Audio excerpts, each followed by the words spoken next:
Look better. All right, we are ready to go.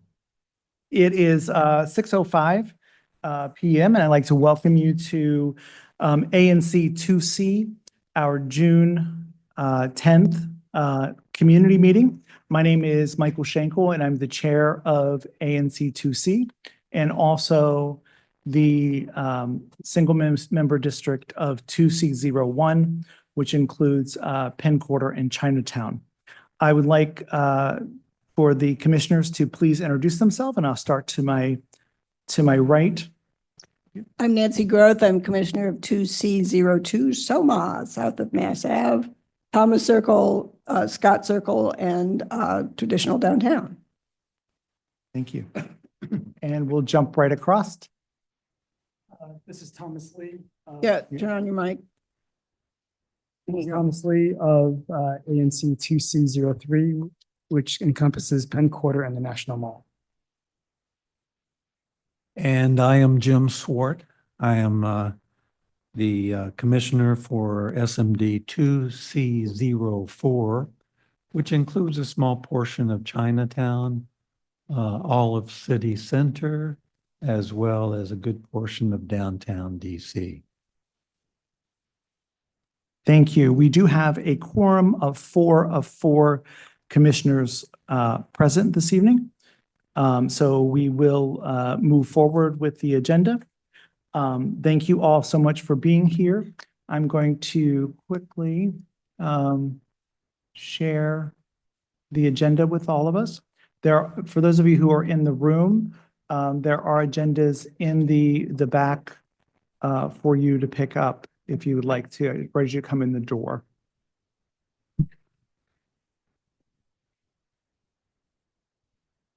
I move approval of the agenda. Terrific. Let me just quickly show the agenda.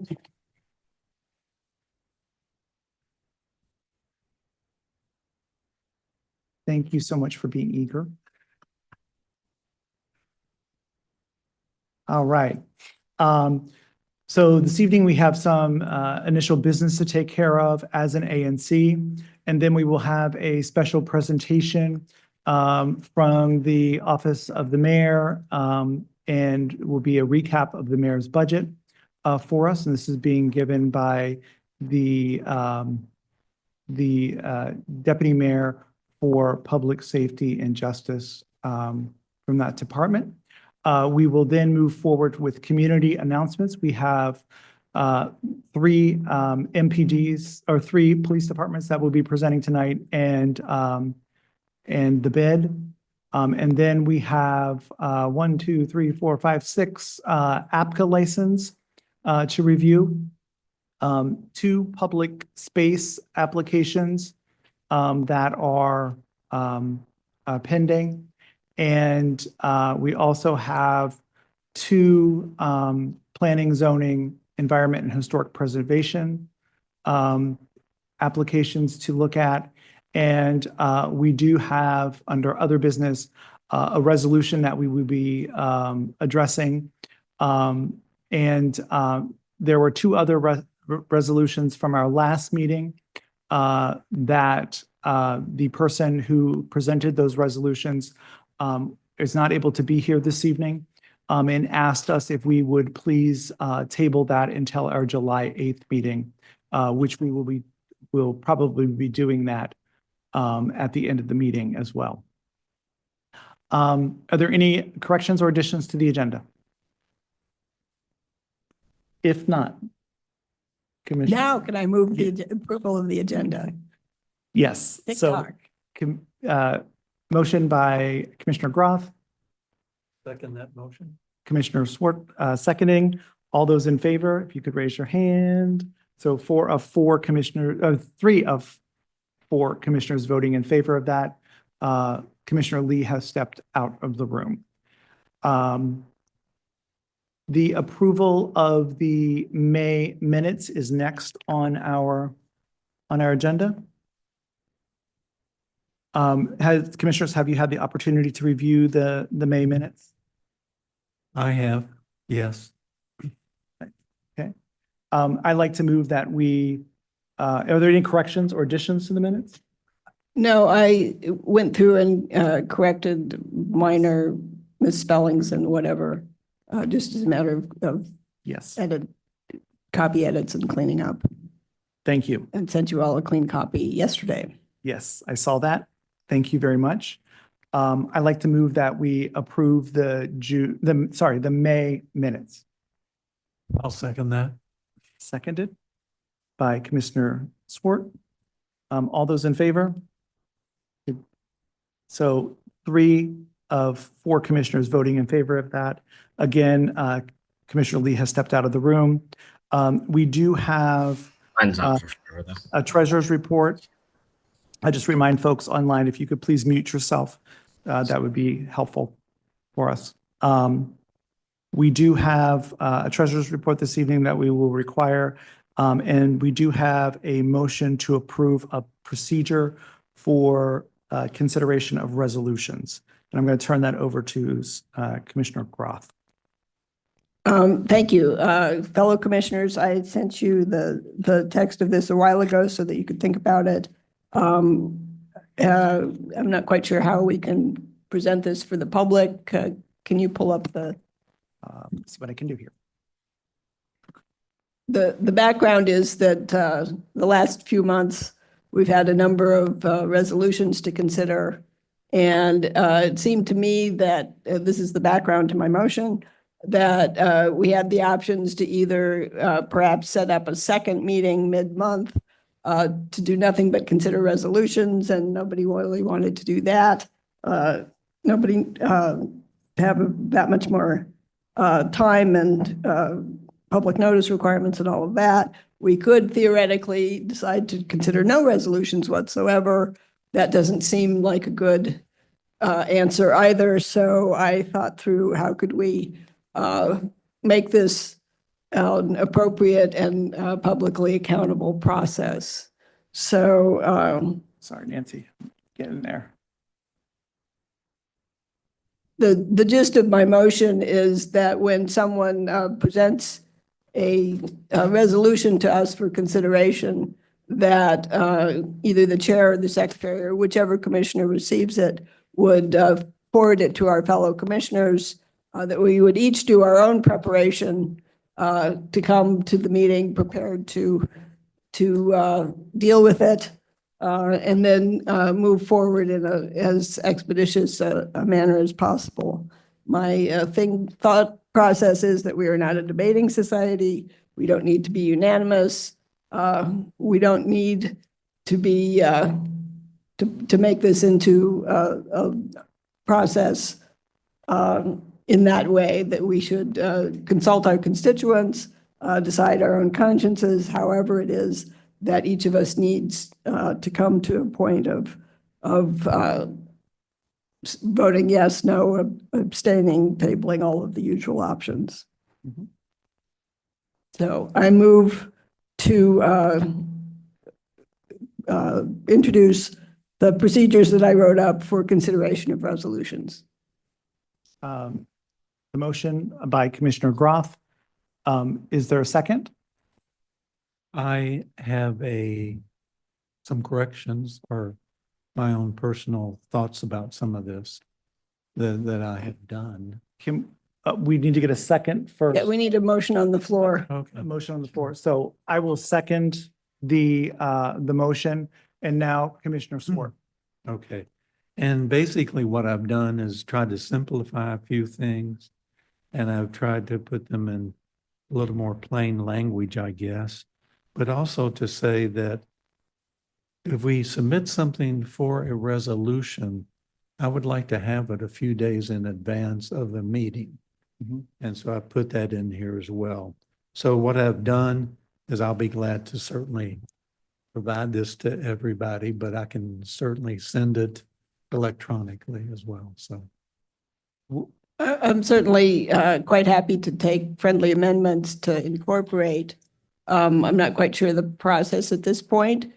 We could table this until we each have a chance to look at Commissioner Swart's amendments, or I'm quite happy to add in that we could somehow collaborate to put in notice, a number of days or weeks or whatever notice. Well, it would be so easy for me just to Yeah. send it electronically. Yes. to you.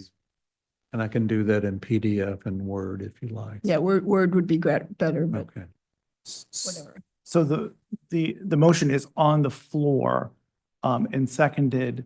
Are we wanting to table? Is there a way that we could pass it with the proviso Are that you a public changing that the, notice are you changing the content of of my the, motion? of the 8 bullets that she, Yeah, I now have 11 bullets. Yeah. I've separated some of the paragraphs that are okay, as well. got it. Just to make them simpler for me to understand. Absolutely. Then I would recommend that we table the motion. Okay, Until- pending a resolution of the two versions, as it were. Terrific. Are So, you saying that we can't possibly implement it between now and the next meeting? not unless we see the text, I think. Okay. Yeah, I'm fine to have this be done in a public forum, Okay. Okay, which is appropriate. awesome. So are you withdrawing your motion? Yes, I'm withdrawing my motion with the intention of entering into a wordsmithing process with Commissioner Swart, such that we can have a combined motion with opportunities for all 4 of us to weigh in. Got it. Awesome. Thank you for that. I think I like the idea of having these procedural processes laid out. Just so that we all have a common expectation. And I also like the several days in advance too. Yes, For others absolutely. as well. Yes, So of course. thank you for that.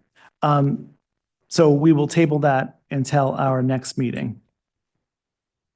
Can Can we go back to treasury report? Do you have treasurer's report? Yes, let's see, I've got checks to sign. Why don't you come back to me? Okay, While he's doing that, could I make a brief report on last month's admin stuff? sure. I have not made any progress on getting us admin contract support. However, I believe we have online a college student named Dan Houghton, who is in DC for the summer and has tech skills. My thought was that rather than trying to solve the whole permanent solution, that we could do some short-term projects over the summer, particularly cleaning up the website and bringing it up to date. There's news that's way over a year old and nothing since. There's nothing about us as commissioners. I would really like to have a separate area for historical documents about the Green Court shelter so that there's a ready reference point for people within the commission. There should be a place for the resolutions that we pass, that people should be able to look up those sorts of things. So if those are all the sorts of things that the 4 of us would like to see on the website, I would like to proceed with the authorization that we got last month to spend a little bit of money out of reserves to do some projects. We could certainly, we have money in the budget for website updates. Definitely. Okay, So that's a separate line item. that's a separate line item. Excellent. In that process. I am not certain that our website will, in its current form, will be able to do what you wish it to do. Okay. But The Office of ANCs has I did their online training thing about what they're up to. yes, There are some commissions with no website whatsoever. So obviously they are their highest priority, but I think ours is in the kind of moribund category for assistance. But if Got I it. can, so you're recommending that that we hire Ben to do this? Yeah, Dan Oh, Houghton. Dan. Dan Houghton, Houghton. I believe he's online if anyone wants to say hello to him, or he's an undergrad from Ohio State and an urban planning major, so. I think we should enter a motion to hire somebody to do this. What would the rate be? I spoke with him about the same rate that we had talked about for an admin, somewhere in the range of $20 or $25 an hour. Got it. But we could make it project oriented with an estimate up front and whatever. I would move that we hire someone to provide website updates. However, I think that we are required to post it, Okay, the position for that to happen. all right. And make a selection and hire that person. Does it make sense to the three of you that that would be the most priority for getting admin assistance Sure, in the short term absolutely. to have some kind of Yeah. cleanup here? So I would move that we hire a person to help us with our website. Second. Seconded by Commissioner Lee. All those in favor? So 4 commissioners voting in favor of that. So I will look at getting it advertised in like the Blade and the City Paper and Popville Great, kinds of places. thank you. Okay. And this is not a government position of any. No, No, this is a contract Right. by the project, short term. Commissioner Lee, you want us to come back to you? Yeah, no, it's fine. I Okay. got it now. We have $65,880.57 in our account. And this month was rather busy. I have 6 checks for you to review and sign. 2 of them are for meeting minutes for May and April. The other 4 are for Thompson Elementary PTO. They were spending down the grant that we gave them earlier this fiscal year for transportation for students on a field trip to the Kid Museum, another transportation expense, and went to admission to Mount Vernon. Got it. And they supplied you with receipts? Yes, I have not received. I'll email those to you. Awesome. Terrific. And were there any withdrawals or besides these? No, that was it. That was it, okay. And what about the Q2 financial report? Okay, do you think we can get that done by the end of the meeting? Yes. Okay. This week I can work on.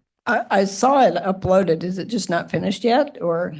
I just need to go over it one more time. Okay, Otherwise, but we really need to approve it at this meeting. We were supposed to have approved it in April. That's why they didn't send our allotment. So I know the portal is not always there. It's almost there. Okay. We will then move forward with our special presentation from the Deputy Mayor for Public Safety and Justice. I have Jennifer Porter. Okay, great, terrific. Hi. Please, if you could use the mic, that would be great. And I didn't up it.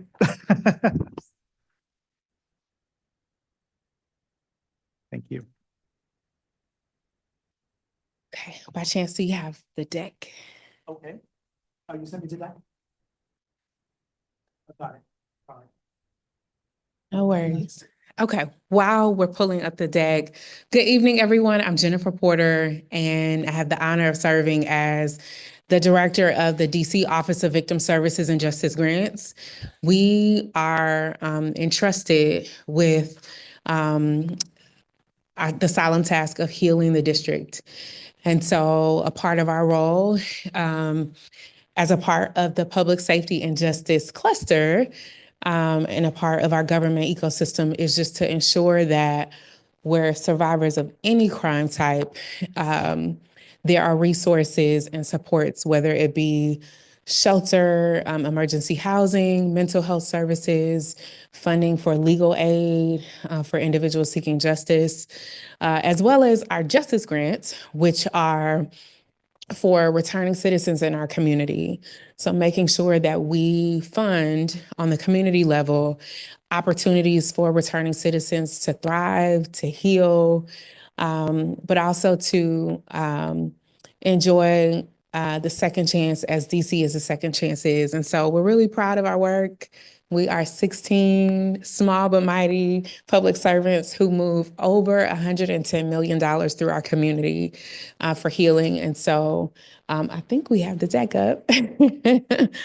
So I want to take time to first acknowledge and thank Chairman Schenkel and our commissioners. I would say because the district, because we don't have technically an upper and lower legislature, upper and lower chamber in our legislature, our ANCs are a powerful part of accountability, but also how we move forward. So I want to thank you all for your service on behalf of our mayor and on behalf of our fellow DC residents. I also just want to take a personal point of privilege to acknowledge Happy Pride for everyone in the district. June is also Gun Violence Prevention Month, and it's a time of year where we take the time to celebrate and highlight all of the community champions, resources, our fellow public servants who work to fight crime, but to keep our community safe, but also to not just celebrate and champion, but to highlight and bring awareness to the real work that we have to continue to do to prevent gun violence in our community. So I want to highlight that. And then finally, Juneteenth is coming up, and a time for us to celebrate and commemorate liberation in our country and the fight for freedom. It's been quite an interesting time in our city and in our country. And so, again, a time to celebrate, but also a reminder for those of us DC residents who are continuing to fight for equity and representation of our continued fight. So just want to evoke that and have shared in community with you all the fact that we as a city are all celebrating and commemorating all of those things. So thank you.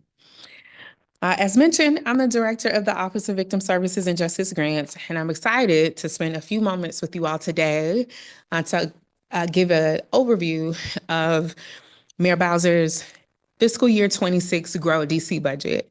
I will admit, I am not a finance professional, but I am a DC resident. I happen to be a public servant, and I am excited about Mayor Bowser's commitment to making sure that our entire community is engaged in this budget process. And so wherever you arrive with this budget, you may be happy about it, you may be frustrated about it. It is more important that we know about it. And so I'm here to share some information. I may not be able to answer all of your questions, but I will make sure to take back any questions that you all have to make sure that you all are informed during this process. The Office of Victim Services, shameless plug, the Office of Victim Services and Justice Grants public budget, oversight hearing happens to be this Thursday at 9 a.m. And so we're looking forward to the entire community sharing their voices and just reflecting on our DC values, which is being able to share our own priorities. So let's get into this budget. So I'll give a snapshot and overview of the budget. I'm so sorry in my protocol and acknowledgements. I forgot, but I want to acknowledge Adriana Macedonia, who is your mayoral Mokers, who is, you all know, but just want to thank her for her public service and for being here with us and for all of her work to make sure that this community is informed. So thank you, Adriana. And for all of the public servants, our elected officials who are here, if I didn't acknowledge you, just want to say thank you for your service. Again, it's an interesting time to be of service in our country, but we're so grateful for your work. Okay, next slide. All right, so just for reference, 2024 was a comeback year for DC. DC has actually had 28 consecutive balanced budgets. We've had the lowest rate of violent crime in 3 years. We had 26 million visitors, and we actually led the country in commercial to residential conversions last year. And so a banner year for us. Next slide. So from that banner year, to build on that year, Mayor Bowser has proposed a growth agenda. And that started with the framework of asking some questions of ourselves. Question one, does our funding decisions impact people? 2, does it create economic activity? And 3, does it attract businesses? Next slide.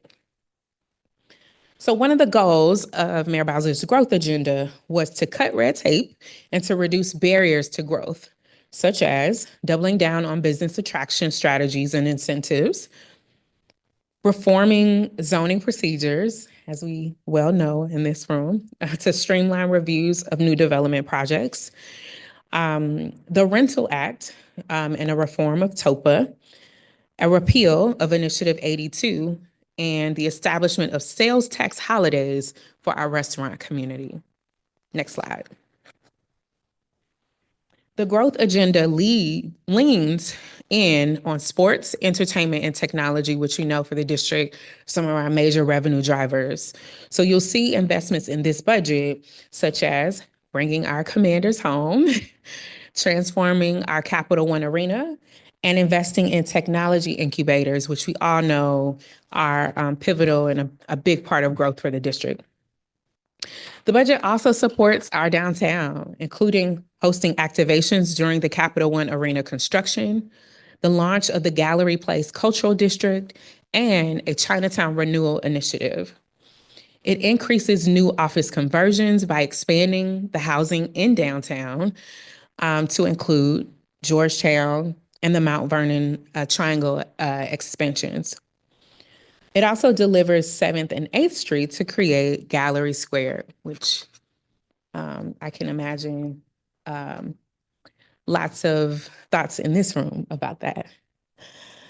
Next slide. So, next slide, I'm sorry. This Grow DC budget includes significant investments in our schools. And those investments mean $2.8 billion, a $123 million increase from FY25 to support more than 101,000 DC public schools and DC charter schools, $270 million to support pay raises for DCPS and DCPCS teachers, $2 billion for 30 school modernizations, and we'll talk a little bit about some of those schools in a moment. $148 million for small capital improvements at schools, such as HVAC replacements, window replacements, et cetera. $10.7 million to replace and modernize technology equipment and upgrade IT infrastructure at DCPS schools, and an additional $3 million to continue high impact tutoring. Next slide. Next, investing in Safe DC. And so we're here at our cluster, Public Safety Cluster Investments. They include a $30 million increase for our Metropolitan Police Department to hire more officers, create a new horse-mounted unit, and purchase crime-fighting technology and equipment. I'll take a personal point here to highlight the Office of Victim Services and Justice Grants. Our office is actually the agency that administers the private security camera incentive program. So as a funding agency, we actually administer the incentives for all of our businesses, residents who have Ring cameras or whatever camera technology. We're really proud. This last year, there were investments made to create the Real-Time Crime Center, which is a part of the MPD's technology infrastructure. So participating residents have the opportunity to actually have their cameras be integrated in the real-time camera program to support the district's crime infrastructure and help keep us safe. This includes $2 million for safe commercial corridor grants, $1.3 million to raise salaries of our 911 and 311 call takers. Public safety, we call them our heroes and headsets. To a $61,313 annual increase and a $1 million investment for call taker recruitment and retention bonuses. Next slide. All right, investing in a clean DC. $4.6 million to support our Clean Corridors initiative, which includes 80 additional Department of Public Works staff, $2.3 million to expand curbside composting, which is a really cool program, and expanding it to 12,000 new households, $244,000 for DLCP, our Department of Licensing, Credentialing. I'll get back to you on the P. We do a lot of alphabet soup, but they're our licensing entity. But $244K for vending enforcement team to work nights and weekends, and especially for large special events to make sure that we are keeping our community safe for our events.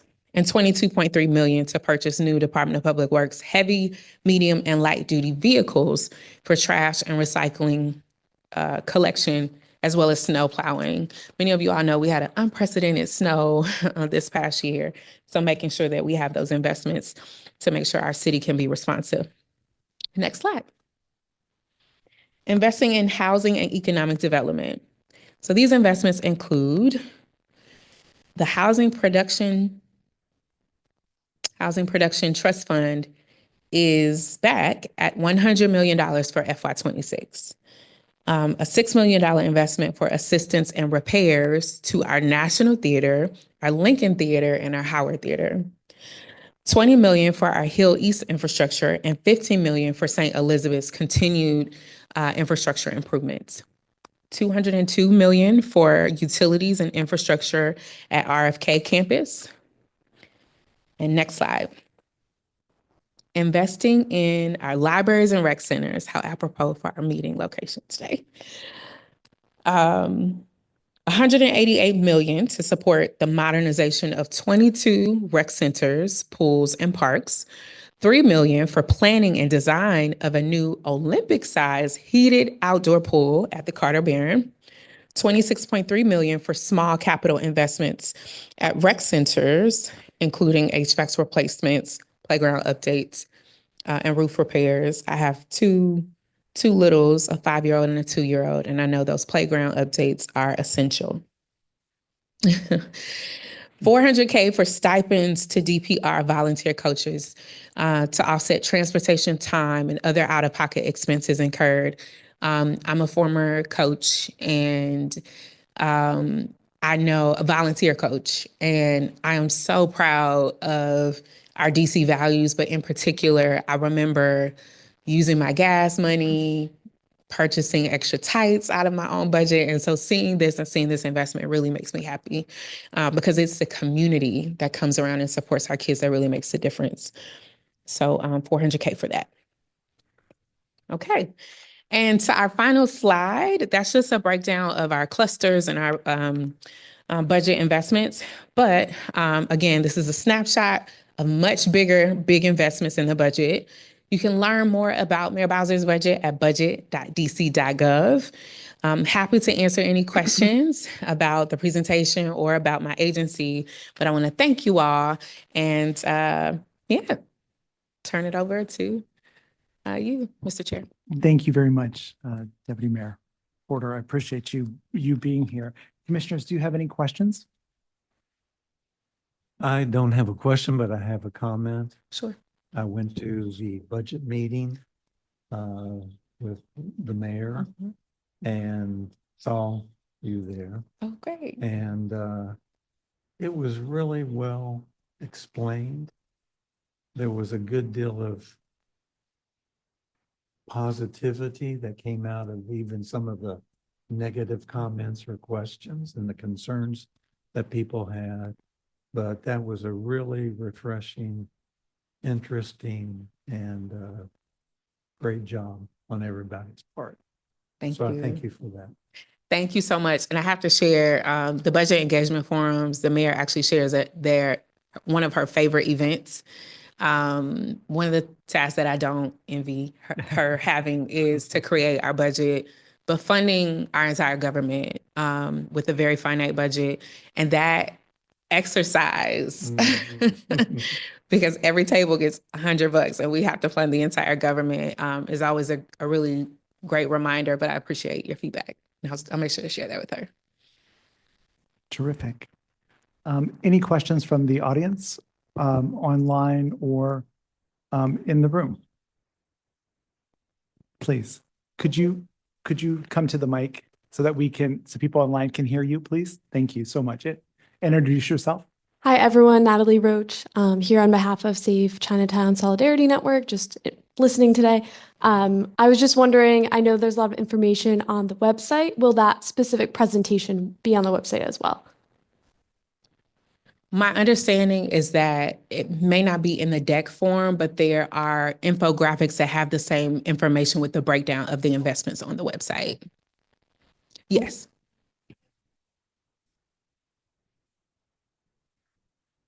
Can we Yes, put it in we minutes? we can share the slide deck with you as well. If you just give me your email, definitely.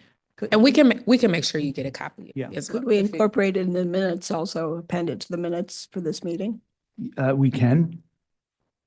We can definitely try to do that. That makes it evergreen so that people can find it Got it. in the future.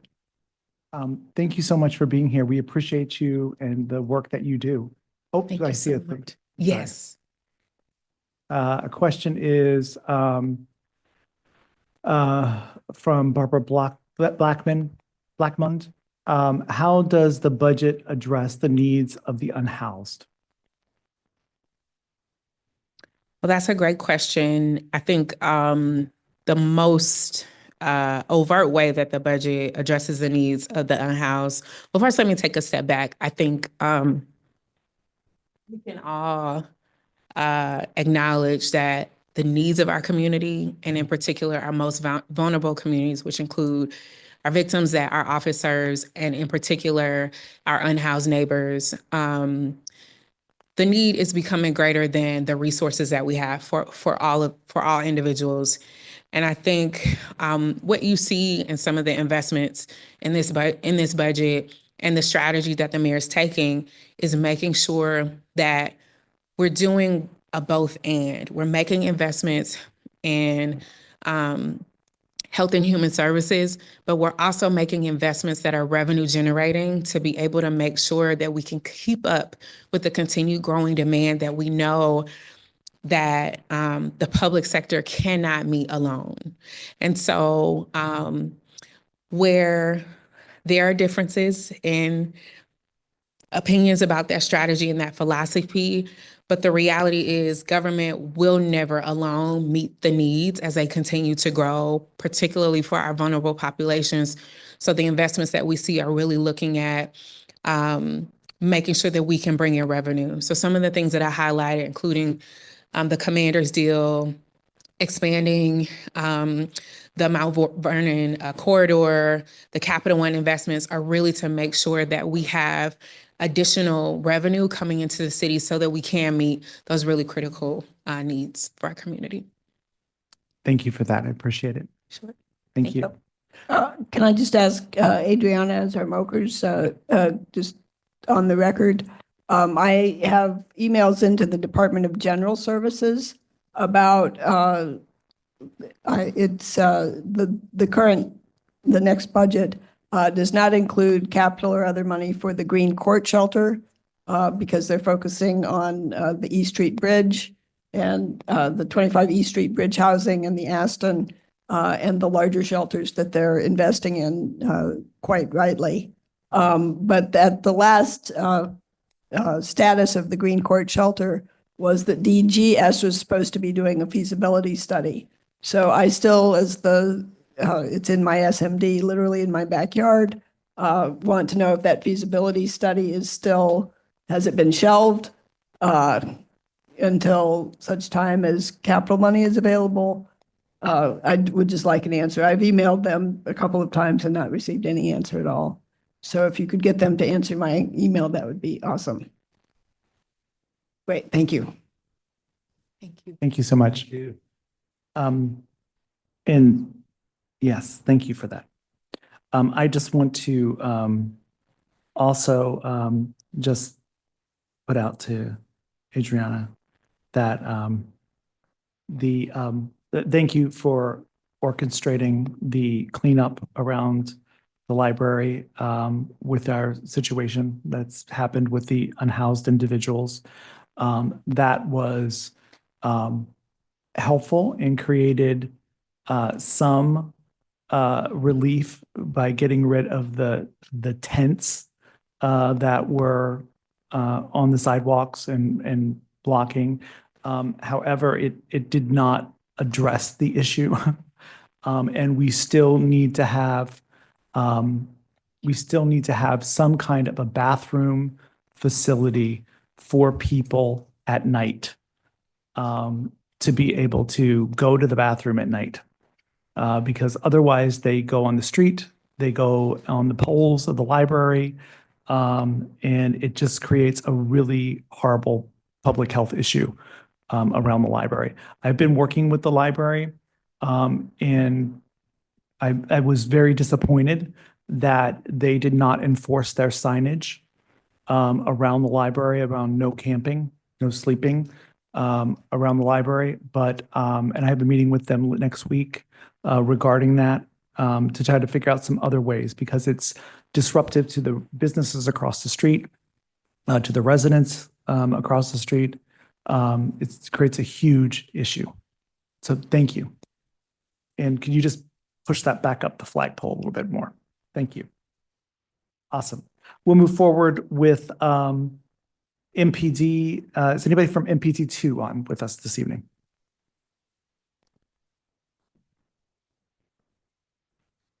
I saw Captain Harbeck from NPD 1 on.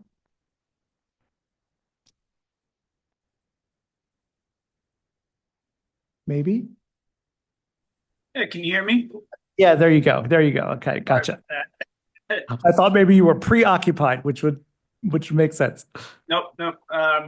Thanks for having me on today. Captain Herbnack, 1st District Metropolitan Police Department. Represent the area around Chinatown and Penn Quarter to the east of 9th Street.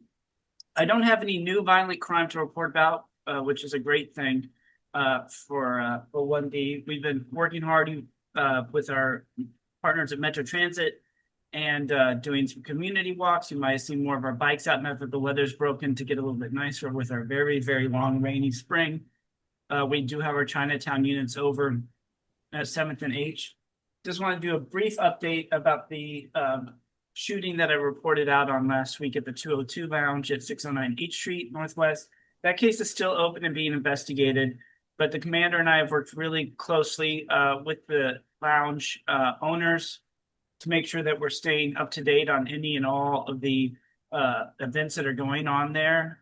We're working with them to make sure that we have officers on the scene, and we have an overtime position there where officers pay special attention to that establishment, as well as 15K Street Northeast, which is another club just down the road. I don't think that falls within 2C, but it's a close by neighbor.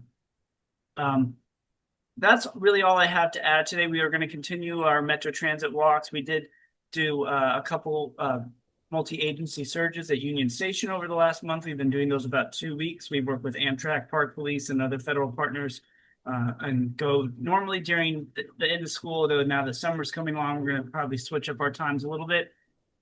But we do joint patrols throughout the Amtrak building, which is now operated by Amtrak, but also the surrounding streets over there as well. And that's really all I have to update for this month, and I'm happy to take any questions or concerns, of course. Thank you so much for being here. Really appreciate it. Commissioners, do you have any questions? I do. Sure, please. I was going to ask the 2D folks, but since you're here, excuse me, for Saturday, during the military parade, Right. there is a protest that may or may not have permits, that I'm trying to ascertain for sure whether they have permits and a police escort. They're planning to march from Logan Circle to the White House. And they supposedly have a permit for Lafayette Park, which I highly doubt is going to be honored because the fences are already up. And that's right through my SMD. I understand that special operations are the folks that do those kinds of permits. Could you connect me, please, so that I can determine for sure whether this group, it's called Refuse Fascism, and they have some, but not very much presence here in DC. It's mostly people from across the country, which also makes me concerned that there aren't people locally vouching for them necessarily.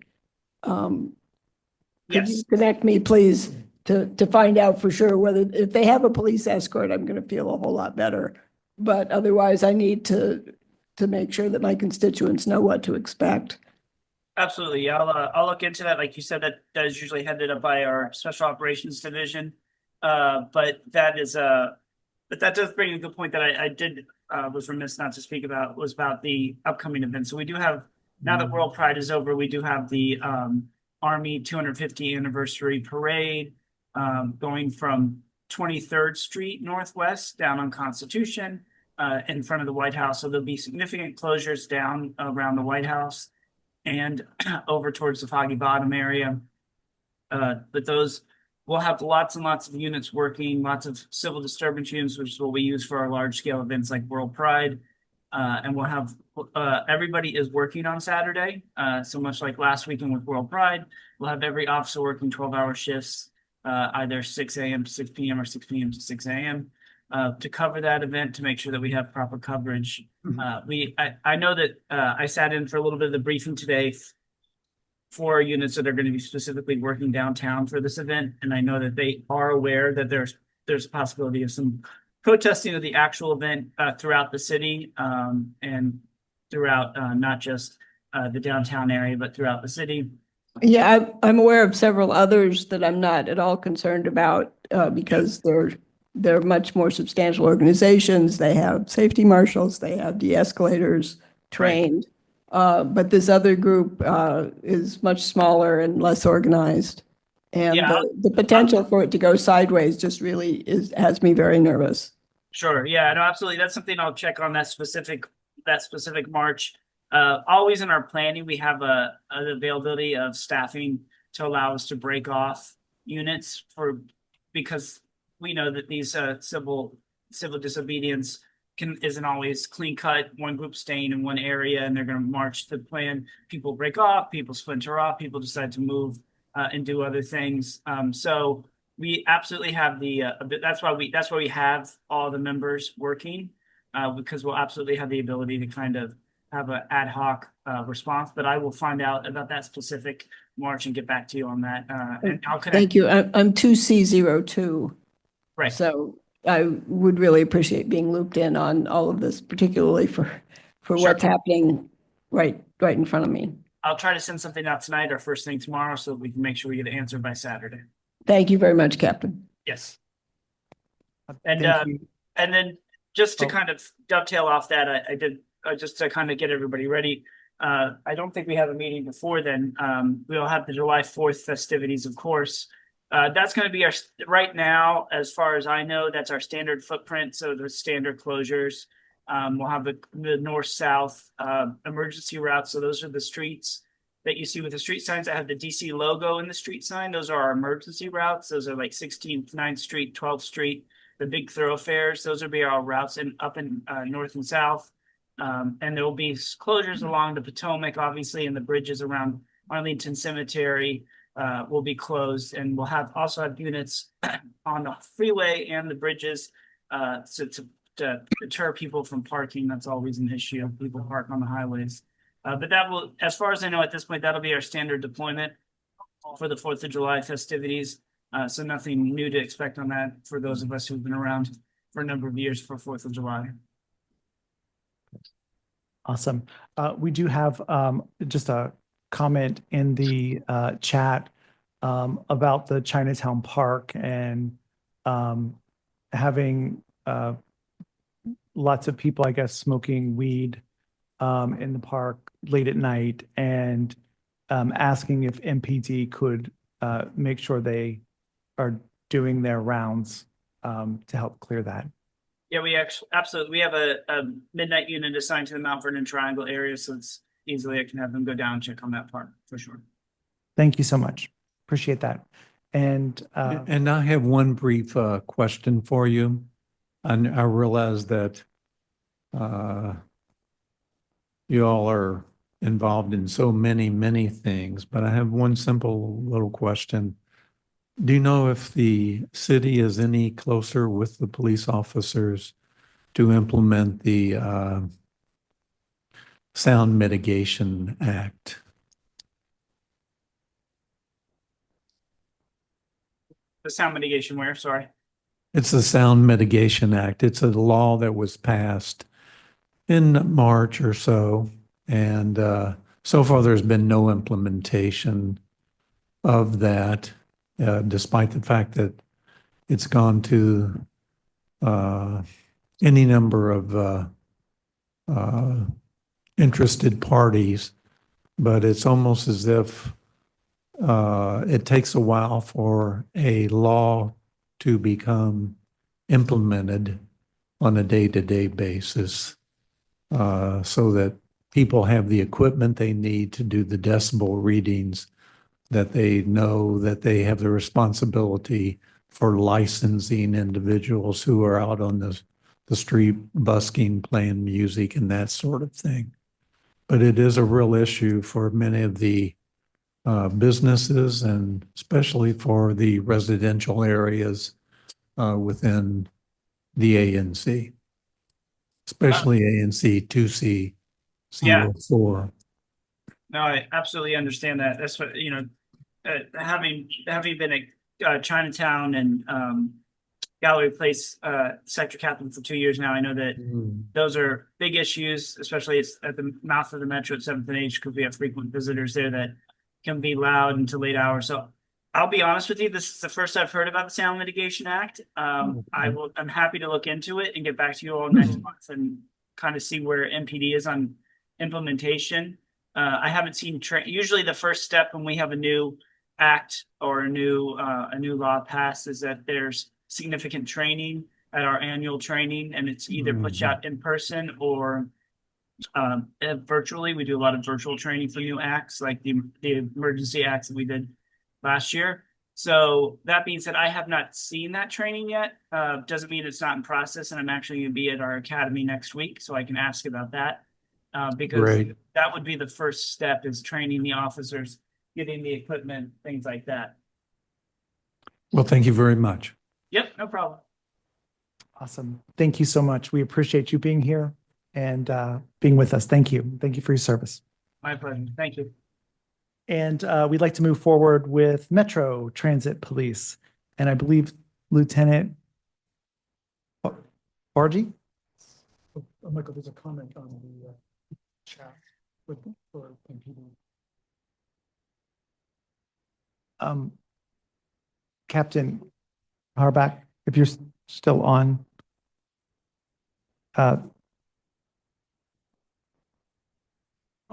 Yeah, we'll get that comment over to him. Thank you for posting that. Sorry, sir. Problem. Chair, Commissioners, thank you for having me today. Mostly, I just want to follow up on the question last week about the gentleman at the bus stop at 9th and H. We did do a number of visits with him, both patrol officers as well as our crisis intervention team. In all instances, this individual declined services. When he was asked to clear out the bus stand, he did move along. He had some choice words for the officers, but ultimately he was compliant. He did come back a number of times and was moved along again. I actually drove by on my way here, and that bus stop is clear right now. So we're just going to keep doing checks and keep moving them along. Enforcement obviously is our lowest priority in this case. We just want to keep the area clear so people can use the bus stop as it was intended.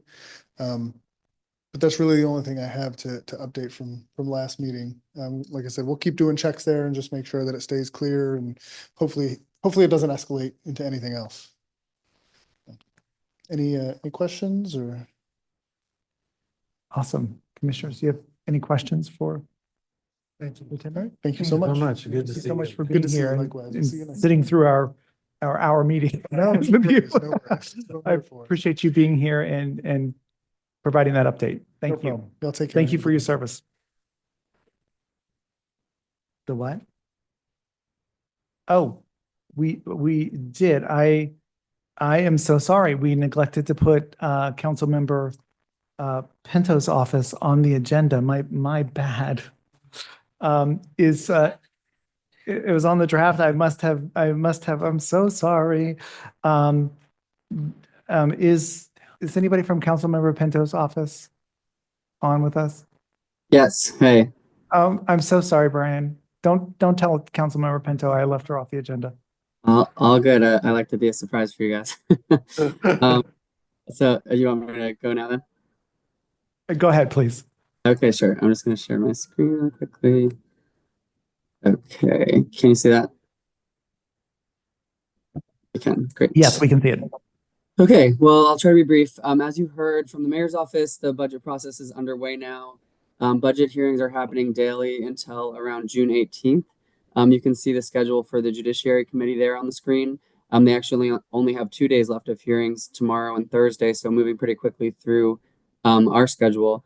Committee markups are then going to take place on June 23rd through the 25th, so the end of the month. And then the first vote on the budget will be July 14th.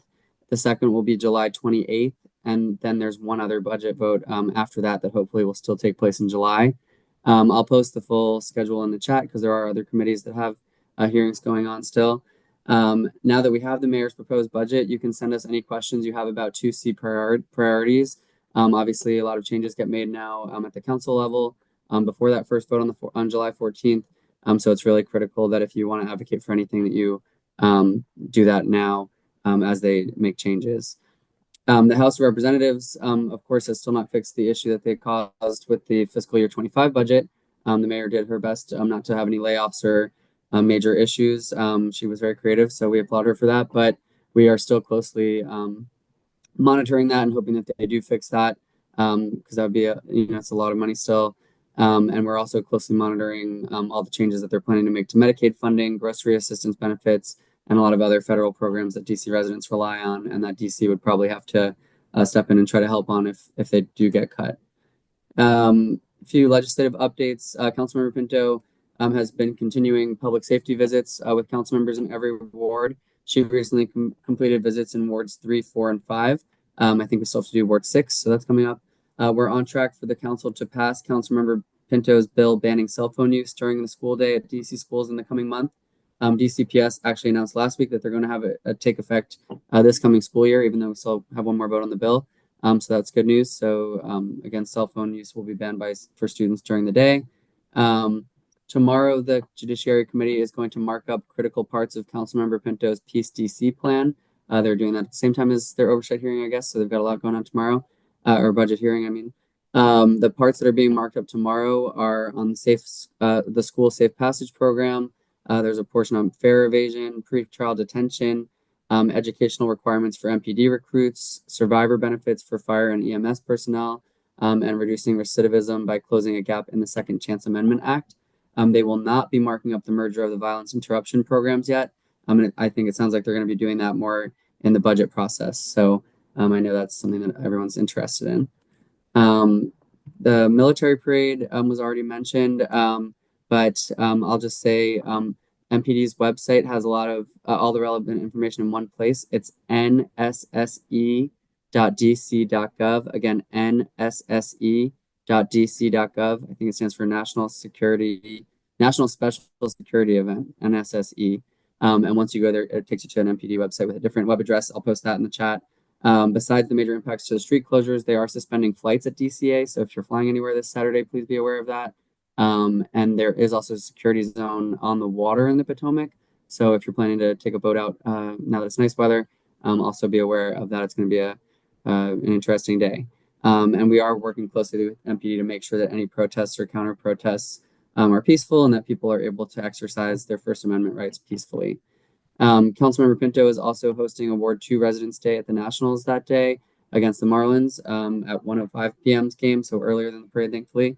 If you applied for tickets, Maddie's going to be sending out information tomorrow on how to claim your tickets at the box office on Saturday. I think you picked them up in person at the box office.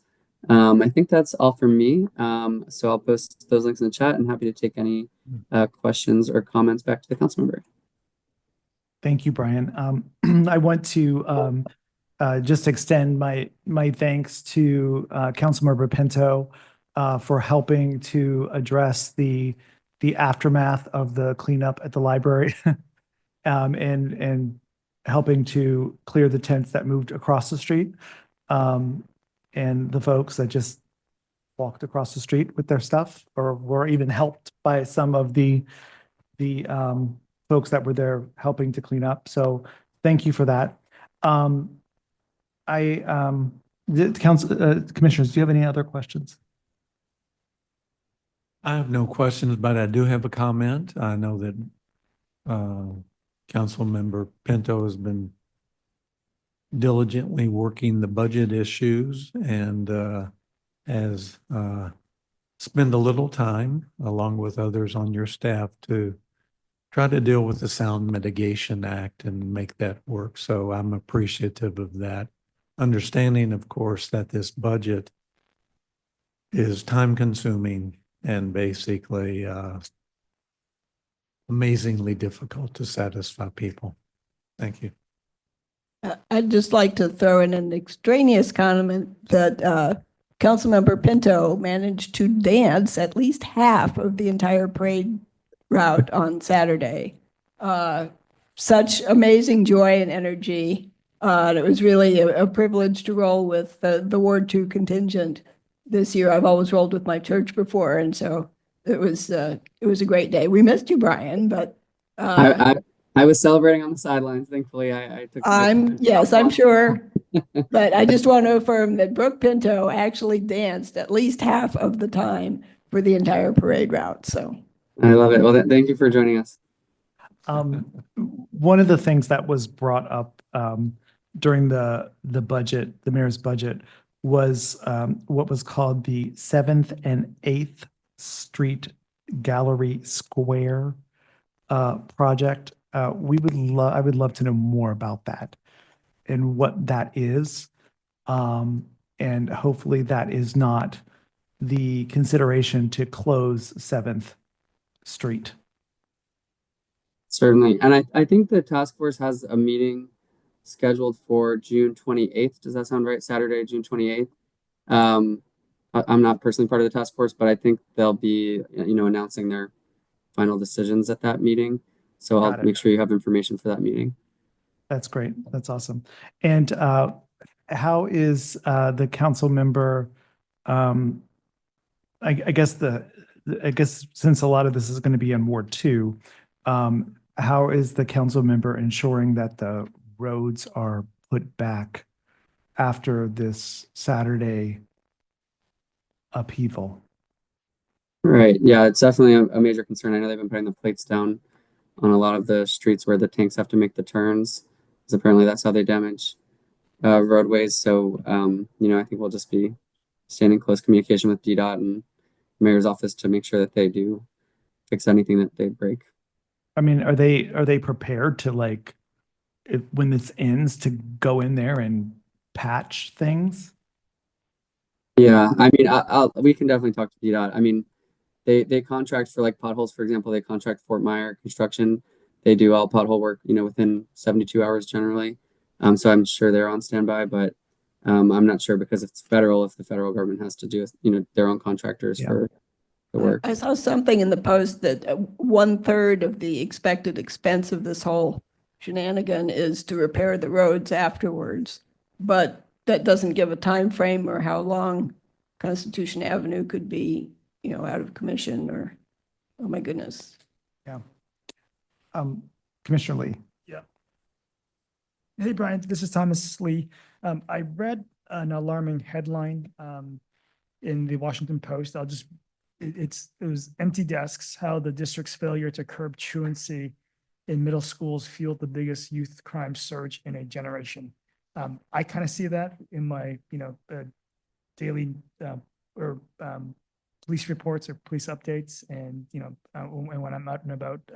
I don't know where you are in the budget process, but I think a special attention needs to be put on this important matter. Definitely, thanks. And I think DHS, I think we've talked about it before, their newer program to address truancy by when kids have more than 15 absences, they go to their home. It's a little bit different. So I know we've been focused on expanding that to middle schools. I think it was only for high schools at first, but we know it's starting at a younger age, unfortunately. So 15 we'll is still a definitely, lot of days absent from school, Brian. but yeah. Great. Any other questions for the council member's office? And we'll, go ahead, please. Sorry, please. Yes, you can talk on the. Hey Brian, this is Cassie with Save Chinatown. I just wanted to flag that, as you're probably aware, there's going to be a hotel developed on 8th Street right in the heart of Chinatown. And the 2 tenants that are being evicted because of the development of this hotel have gotten an eviction notice and they have to leave at the end of the month. So that leaves them, I think at this point, like 2-ish weeks and a bit of change. And we actually we had a meeting with Lynn Groft, I think 2 weeks ago at this point. And we were asking for a response from Councilmember Pinto to come out publicly to support a community benefits agreement with the development of this hotel and to put pressure on the developers, Eddie Moy and Rift Valley Capital. We have yet to hear back from Lynn. I think we've emailed her, followed up with her multiple times at this point. So would appreciate if there's any, I'm happy to send you the follow-up communications we emailed to Lynn. If you wouldn't mind re-upping those to either her or directly to the council member, that would be much appreciated. Sure. Yeah, I can do that. And I have your email address, but yeah, if you can forward them to me, I Yeah. think email too. Perfect. Thank you. And then I had one more question. You mentioned the task force is meeting on June 28th. Is that a public meeting that everyone can attend? I thought so, but let me just double check. Okay. That's the last I heard because I was asking like for when I can see the final findings as well, since like I said, I don't attend the meetings myself, but Great. yeah, I think June 28th is what I heard. Okay, Yeah, great. my understanding that it is public because the city came to us to ask for funding help for translators. Okay, okay, well then I'll reach out about that and then also just updates on when that happens. Perfect. Thank you. Thank you, Cassie. Thank you.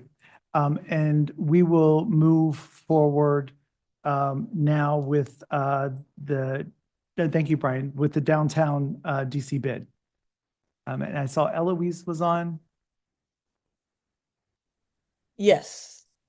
Hi there. How are you? Good afternoon, everyone. Let me get my camera here. Good afternoon. Okay.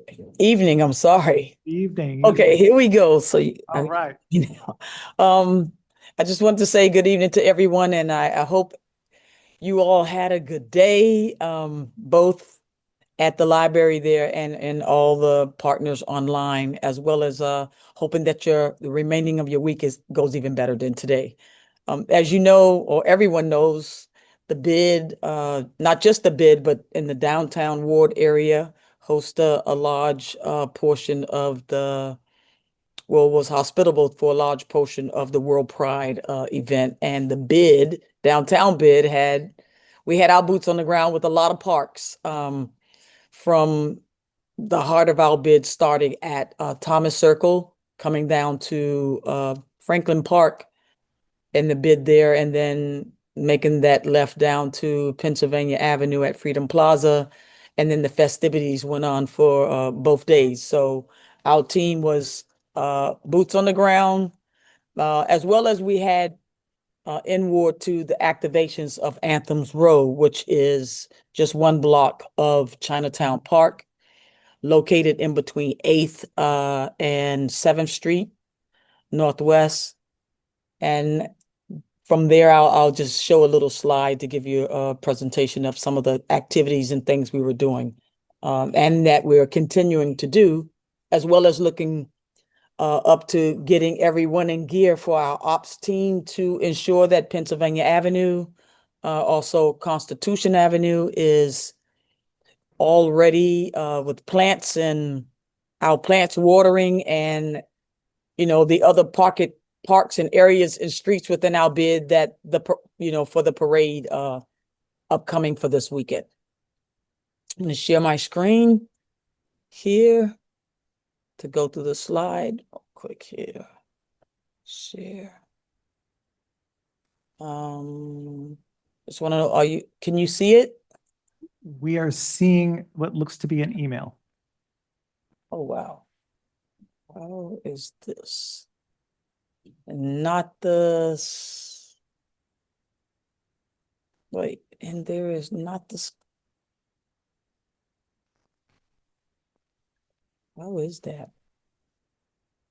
Let me see. What about now?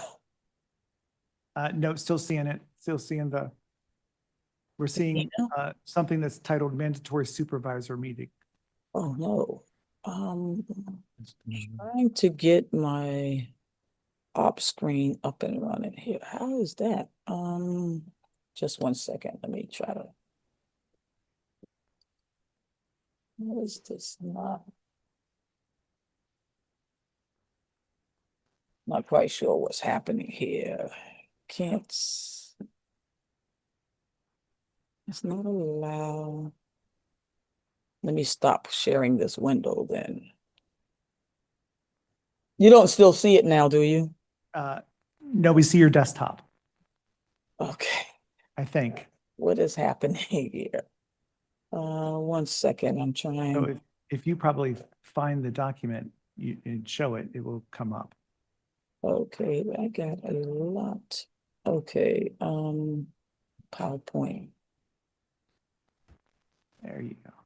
No, I don't think that's it. Oops. What is happening here? Let me stop sharing for a second and try to find this email. I'm so sorry. Or maybe I may not be able to show it out. What I did want to, there's a lot going on in this office. We're preparing for ops move. Just 1 second.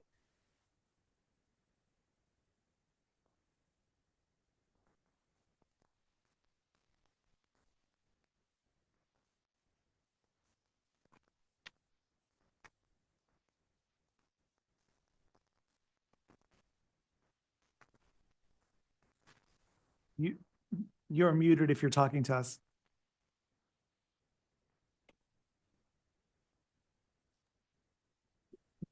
I'm going to try it once more to share the screen. Yes, Tony. I think this might work. There we go. Hey, You can got see it. yes. And of course, the cleaning people are making a tremendous amount of noise in the background. We don't hear them at all. Okay. So you can see the presentation now, correct? Yes, yes, we can. Okay, so just want to go through just a couple of slides here from the data from the month of May, which were bags and trash collected. We had pretty close to 17,000, as you can see the numbers. And then for pounds, as you see the listing, that it's because of the number of events, it has it increased throughout, as in 105, pretty close to 106, graffitis and stickers. And then the safety team hub with the wellness checks, as well as for our support for our Chinatown safety hub doing their collective hours with checking in from checkpoints through our businesses and residents of hotels and other facilities throughout our Chinatown corridor. The slide is just giving you a brief update of some of the activities we've had at that Chinatown corridor adjacent Anthems Road location.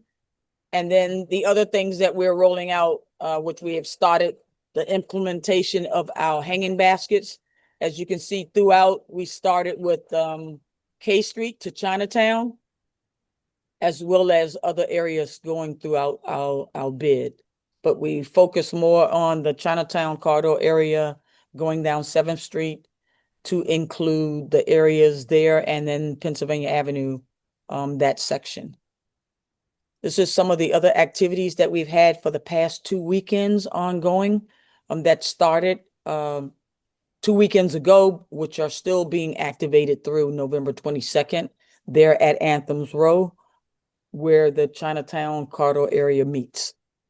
As you can see on the area, this is some of the other upcoming that we are actually having there, and we could send more information out if any of you are interested in knowing more details.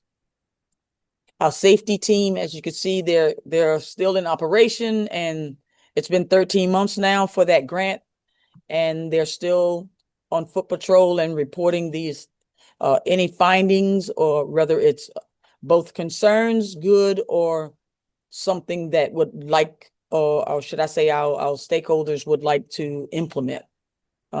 They've done over 5,000 business checks at approximately over 100 businesses throughout our Ward 2 in the Chinatown area.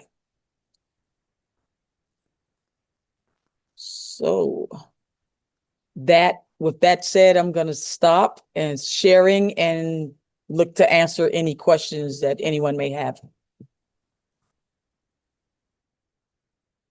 Go ahead, Commissioner Roth.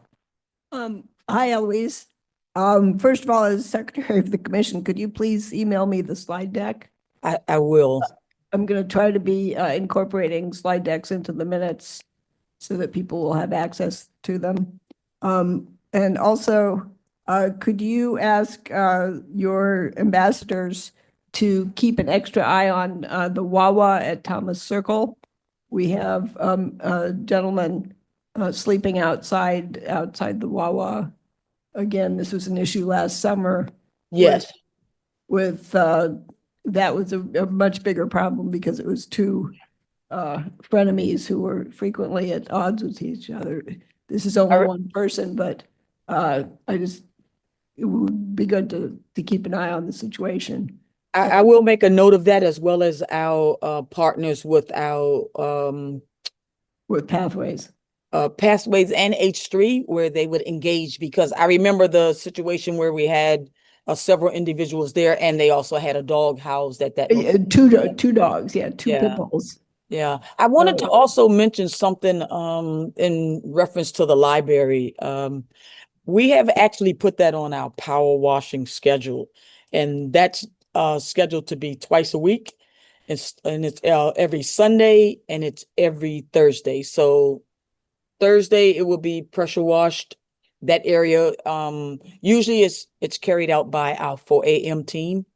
And if there is, in trying to work in conjunction with the library for any services while our SAMs are on the ground, if there is any other concerns or issues there, they would report it, and we could get a smaller pressure washer out to take care of whatever it is at that time.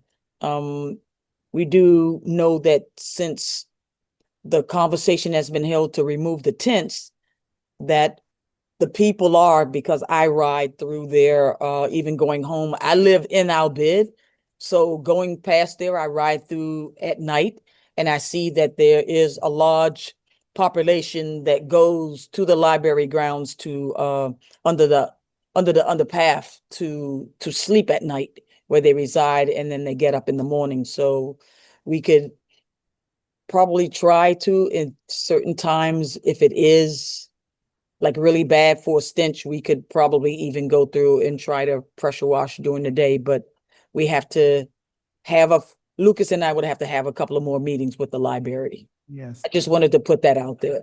Thank you for doing that. I would say it is the library's responsibility to do, because they do not enforce their signage around the library. And I appreciate the bid doing that. But the library needs to take ownership of this if they're not going to do anything about it.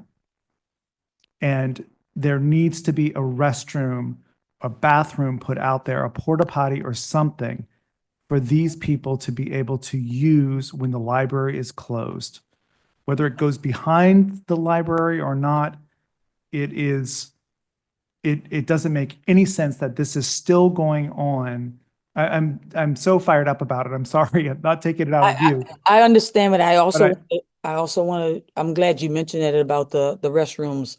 It could be that they're placed there, but it has to be a partnership because I is gonna have to also be on that because of the other individuals who may take a negative advantage of that, and that becoming a having, meaning the restrooms for other activity as well. So we'd have to be a partnership. And again, maybe we can meet with the library, and I'll be willing to meet yeah, with that library management if you schedule it. And I'm sure Lucas would also, because it yes, has to be a partnership. Again, we know that there's other individuals that's substance users and all the other things. So they have to know that eyes will be on that so that we don't find any fatalities or yes. other I bad. understand that. I understand what you're saying. Absolutely. I am concerned about that as well. However, people are going to the bathroom in the flower beds and peeing on people's cars and going in the street. And I don't know That's how bad. many mornings I go out to leave and somebody is just peeing or pooping on the street. And that is not acceptable in Thank you. downtown DC. It isn't. Rodent controls a number of reasons and just Yes. public health. So if you could get a meeting, I will invite you to the meeting. Absolutely. thank you. Absolutely. Thank you for being here, Eloise. I appreciate it. Thank you for having me. Thank you. Okay. We'll now move forward with alcoholic beverage cannabis licensing. First on our agenda is Platinum Solutions LLC, Wishing Wellness DC Medical Cannabis. This is an APCA license 126747. And it was asked to be put on the agenda related to the delivery of endorsements at 406 Fifth Street, Northwest. Oops, sorry. I'm going to turn to Commissioner. Yeah, we all got an email from the Mark Lyon from the Clara Barton condos, which is nearby, with concerns about leaflet advertising, that the condo building has been inundated with leaflets. They've asked them to stop and they have not. So the Clara Barton condo folk asked for assistance with getting this practice stopped. Mark, are you? Yes, I'm here. Sure, please. So I had reached out and copied you as well as the attorneys who represented Wishing Wellness in front of the ANC when they came and sought approval. We have continued to have issues with where the Clara Barton condos, so we're the corner of 6th and E. But we've continued to have issues with the Wishing Wellness folks putting flyers in front of our building, taping them to our building, to the light posts, to the actual building itself. And it was so bad to a point that part of the problem is that there is an illegal dispensary using one of our street addresses. They service their customers, do hand-to-hand transactions on the street. And it was so bad that Freethink, which was one of our tenants, gave up and moved out of the building. They moved to G Street to get away from it because this organization, Spliff Nation, was using the address. But the last thing we need at a residential building is a legal dispensary and an illegal dispensary beefing over territory. So we had asked them to stop. They promised that they would. It began again. I've received an unsigned email from the Wishing Wellness team apologizing and indicating that they're wanting to be an active, responsible, and positive member of the community. But they didn't bother to put their name or anything on it. So I don't hold out much hope on the dispensary being a good neighbor like they had promised when they came in. I understand that our city has reached policy positions that we should have dispensaries across the street from schools and across from courthouses, but we shouldn't be forced to allow them to post their bills all over our property. Got it. Is someone from the establishment with us? Yes. Terrific. Thank you. Yes. So, from my understanding, Wishing Wellness, as you articulated, Mr. Lyon, did send an email, whether it was signed or not. They did send the email that I was CC'd. And from my understanding, they are very adamant about working with the community. They haven't discussed with me any territorial beef. They are medical, so they don't deal with illegal businesses. There is no internal beef for territory or anything like that. And from what I understand, that they have taken, like the email indicated, taken measures to remove the signage. Now, ABCA is more concerned about the language of the sign, but I think because of the prevalence of signage in the city, they were unaware that there is a probative regulation regarding signage if it communicates the sale of goods. And based on that sign, I don't know if that specifically was just advertising the business or advertising the sale of good. And that might be a distinction, but not to split hairs about that. I do think some credibility should be given to the business that they have made efforts to remove the signs, and to my knowledge have removed the signs, and based on that email has indicated that they would not participate in any of this leafletting or postering in the area whatsoever moving forward. And it was just lack of knowledge. Got it. Got it. I'm sorry. And you. Yes, I apologize. My name is Attorney Jacoby Whitley. My law office is the law office of Jacoby K. Whitley. Also, that might be an issue because they changed counsel. So any notices that were sent to their former counsel Yes. did not come to me. As you guys can see, this is not my first time at this ANC. I don't know if you guys remember me, but I appear in person. We take it very seriously, and we will continue to do so. And that's just our stance right now. Got it. Got it. So Mark has, when was the last time that there was posting on the property?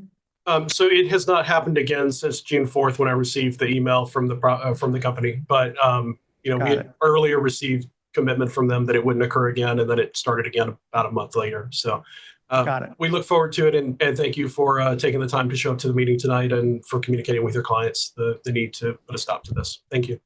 Absolutely, Mr. Lyon. Thank you. Yeah, Awesome. thank you. Could you leave your card with us so that we make sure we record you in the minutes properly? I don't have any business cards. I'm kind of like word of mouth, which is a good thing. But I will leave you my information though. I will make sure you have it. Yes, just email it to us. Email, sure. We can do that. I'll do that Yes. before I leave the library. Okay, awesome. Thank you. So terrific. So we will, we'll share that with you. Thank you so much for being here. I appreciate it. And Mark, thank you for bringing this to our attention. We'll be certain that you also get Mr. Jacoby's contact so that you have that as well. And can you please keep us advised if there's continues to be a problem? I certainly will. And I also want to just pass along thanks from the property to the ANC. We will, at the end of the month, very likely be finished installing our solar panels on the roof. And you guys were very instrumental in helping make that happen. So thank you. Woohoo! Awesome. Terrific. Thank you so much for being here and for both of you. So really appreciate it. So we will we'll just continue to monitor the situation. And I know that Wishing Wellness also had reached out to me as well. Had reached out to me as well about the situation and indicated that this was being rectified. So next on our agenda, I have IUPAT Pension Realty Management Company. This is the Embassy Suites Hotel. This is ABRA 12222. I hope I didn't make a typo there. Substantial change to the retailer's Class C license, and this is at 900 10th Street. Is Matt on with us this evening? Hi, Commissioners. I'm here. I'm not sure if you can. Oh, great. There we are. Hey, there you go. Great. So I'm also joined, my name is Matt Menora from the law firm of Mallers O'Brien and Sandground, and we're ABC licensed counsel for the Embassy Suites Hotel. I'm also joined by David Kesbrick, the GM for the hotel, if there's any operational questions afterwards. But as you said, this is an application for a substantial change to add a sidewalk cafe endorsement to the existing hotel ABC license. We're seeking a sidewalk cafe endorsement with up to 25 seats, and the hours on the outside will be 7 a.m. to 11 p.m. during the the weekdays, and 7 a.m. to midnight during the weekends, Friday and Saturday. And then alcohol service would start as early as 8 a.m. and cease at 11 p.m. during the week and midnight on the weekends. The location is just north of the main entrance in front of the main restaurant of the hotel, the Brickstones. And we're seeking the ANC's support for a stipulated ABC license because the Sidewalk Cafe permit has actually already been issued by DDOT. And now we're just waiting on the ABCA approval so that we can begin operations. And hopefully with the ANC's support, we can begin operations and still capture some of the summer, because otherwise the petition deadline date pushes us till about mid-July and probably wouldn't get issued otherwise until close to August. So we're just trying to really get some of the good weather before it becomes unbearable to sit outside in DC in the summertime. And if you have any questions or concerns, we're happy to discuss them now with everybody. Is the Sidewalk Cafe going to be on 10th Street? It will be on 10th Street. Yes. Okay, to the north of the main entrance. Correct, yes. Okay. And how many seats were you thinking? 25. The permit itself right now is for 22 seats. It's already been issued by DDOT. We just put in 25 so that in case if in the future there's maybe bench seating instead of two tops, it can fit another people. We don't have to come back and go through the entire process again to add a potential 2-3 more people. Got it. Commissioners, do you have any questions? Yeah, I do have a question. Having gone by that area numerous times, everything will be on 10th Street, is that correct? Correct. Do you have any drawings, any kind of scale for, because there's one section in the back that is indented, I guess.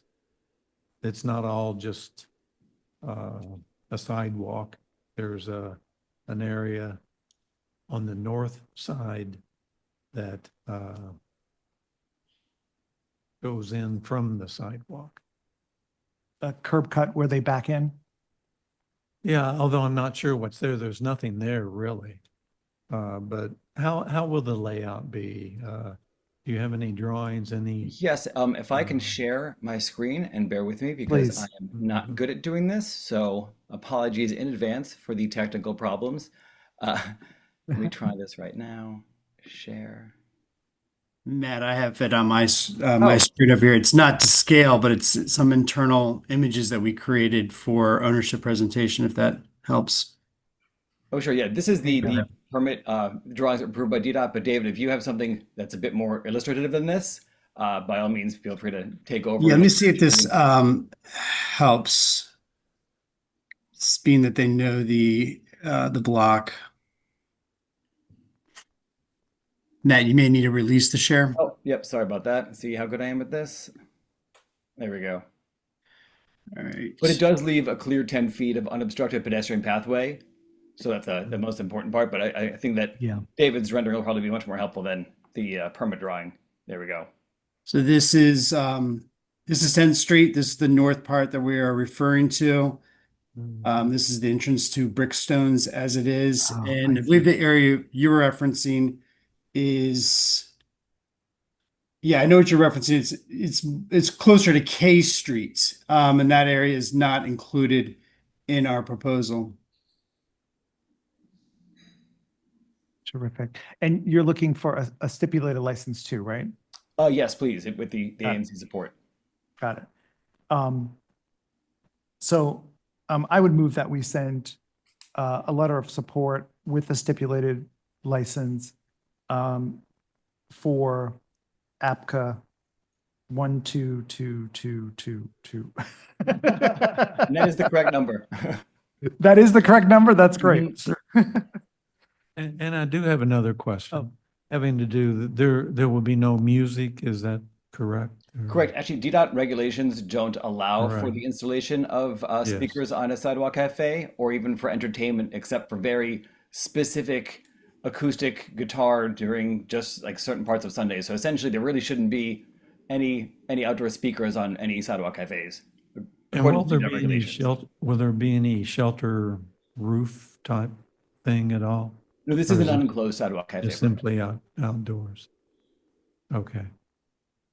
Seconded, So not unlike other areas around there Correct. that have the outdoor. Okay. seconded by Commissioner Lee. All those in favor? So 4 of 4 commissioners voting in favor of that, we'll get a letter right off to you. Thank you so much, commissioners. We really appreciate the Awesome. support. Did I have did I have you on here another? No, I did not have another one on here tonight. Nope, I don't think so. Not for me, at least. That's it. Okay, sorry. Let me double checked. Thanks so much. Commissioners. Appreciate you. Thank you, David, for Bye. being here as well. My pleasure. Thank you, everyone. Good night. Next I have Marrakesh. Is that right? I think so. Marrakesh LLC. This is Abra 132405. This is for a new retailer's Class C restaurant at 1331 H Street Northwest. Do I have anybody from the establishment on? Okay, hold on one second. Let me just pull this up.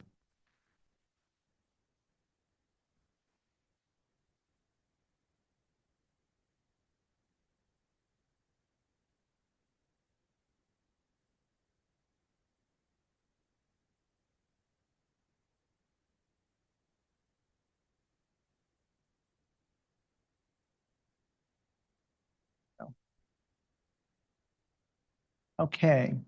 The reason that this is on our agenda tonight is because this comes up before our next ANC meeting. And this is, as I indicated, for a new retailer's Class C restaurant with a seating capacity of 120. They are also seeking an entertainment endorsement with cover charge and dancing and the holiday extension of our endorsement. So they are taking the Monday through Thursday, 11 to 2, Friday, Saturday, 11 to 3, and the hours of live entertainment is from 10 p.m. to 2 and 10 p.m. to 3 a.m. on Saturdays, Fridays and Saturdays.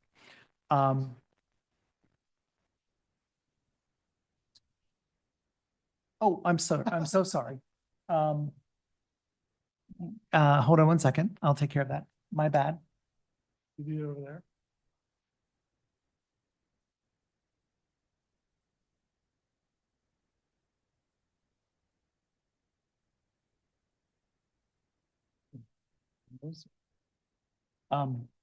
It's the Mozart space.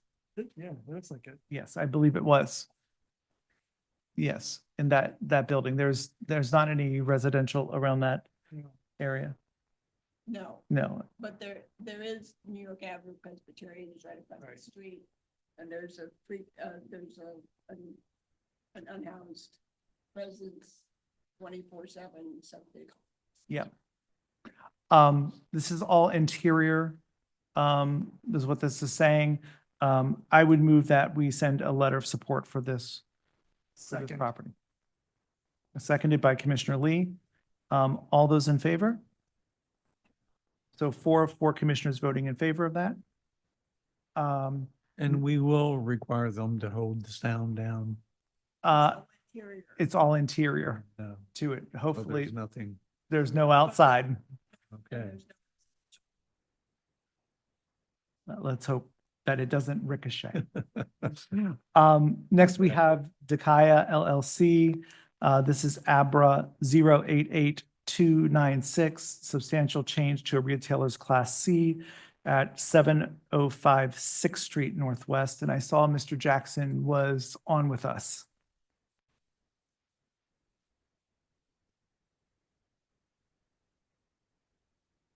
I thought. Hello? Hey, how are you doing? Hey, good, thank you. Good afternoon, everyone. Good afternoon.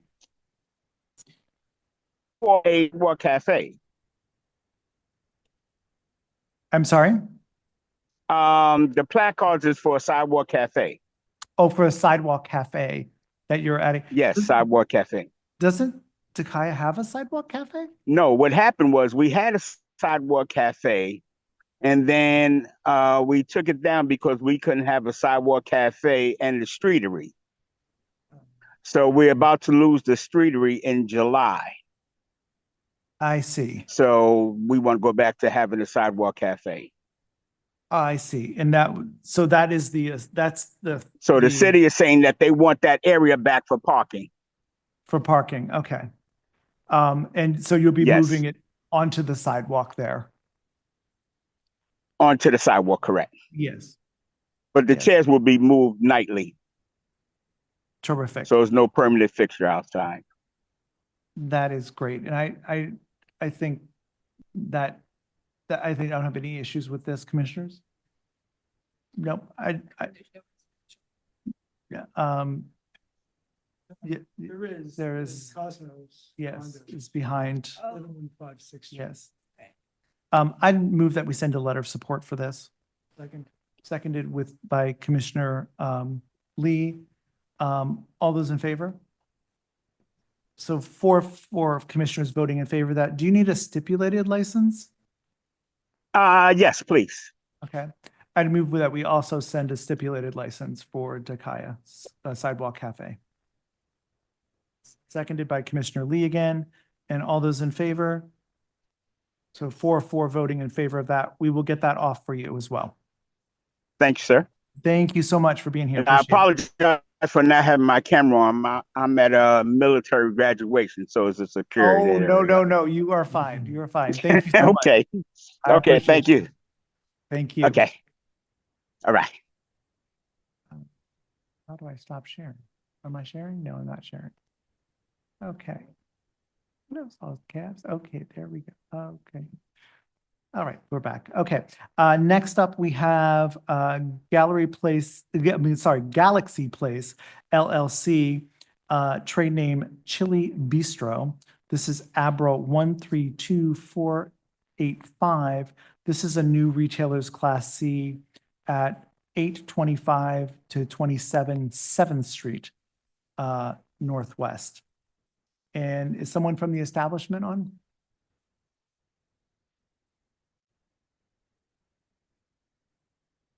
Okay, let me just pull that up here.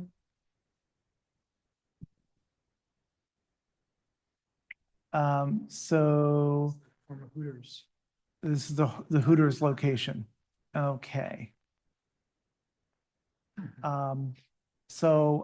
This is for a seating capacity of 120. And a total occupancy of 250. With an alcohol carryout and delivery endorsement. This is Sunday through Thursday, 11 a.m. to 10 p.m. and Friday and Saturday, 11 a.m. to 11 p.m. So this is a restaurant with carryout. That's a pretty big space, isn't it? Yeah. I'd move that we send a letter of support for this as well. Seconded by Commissioner Lee. All those in favor? So 4 voting in favor of that. We will get that off right away as well.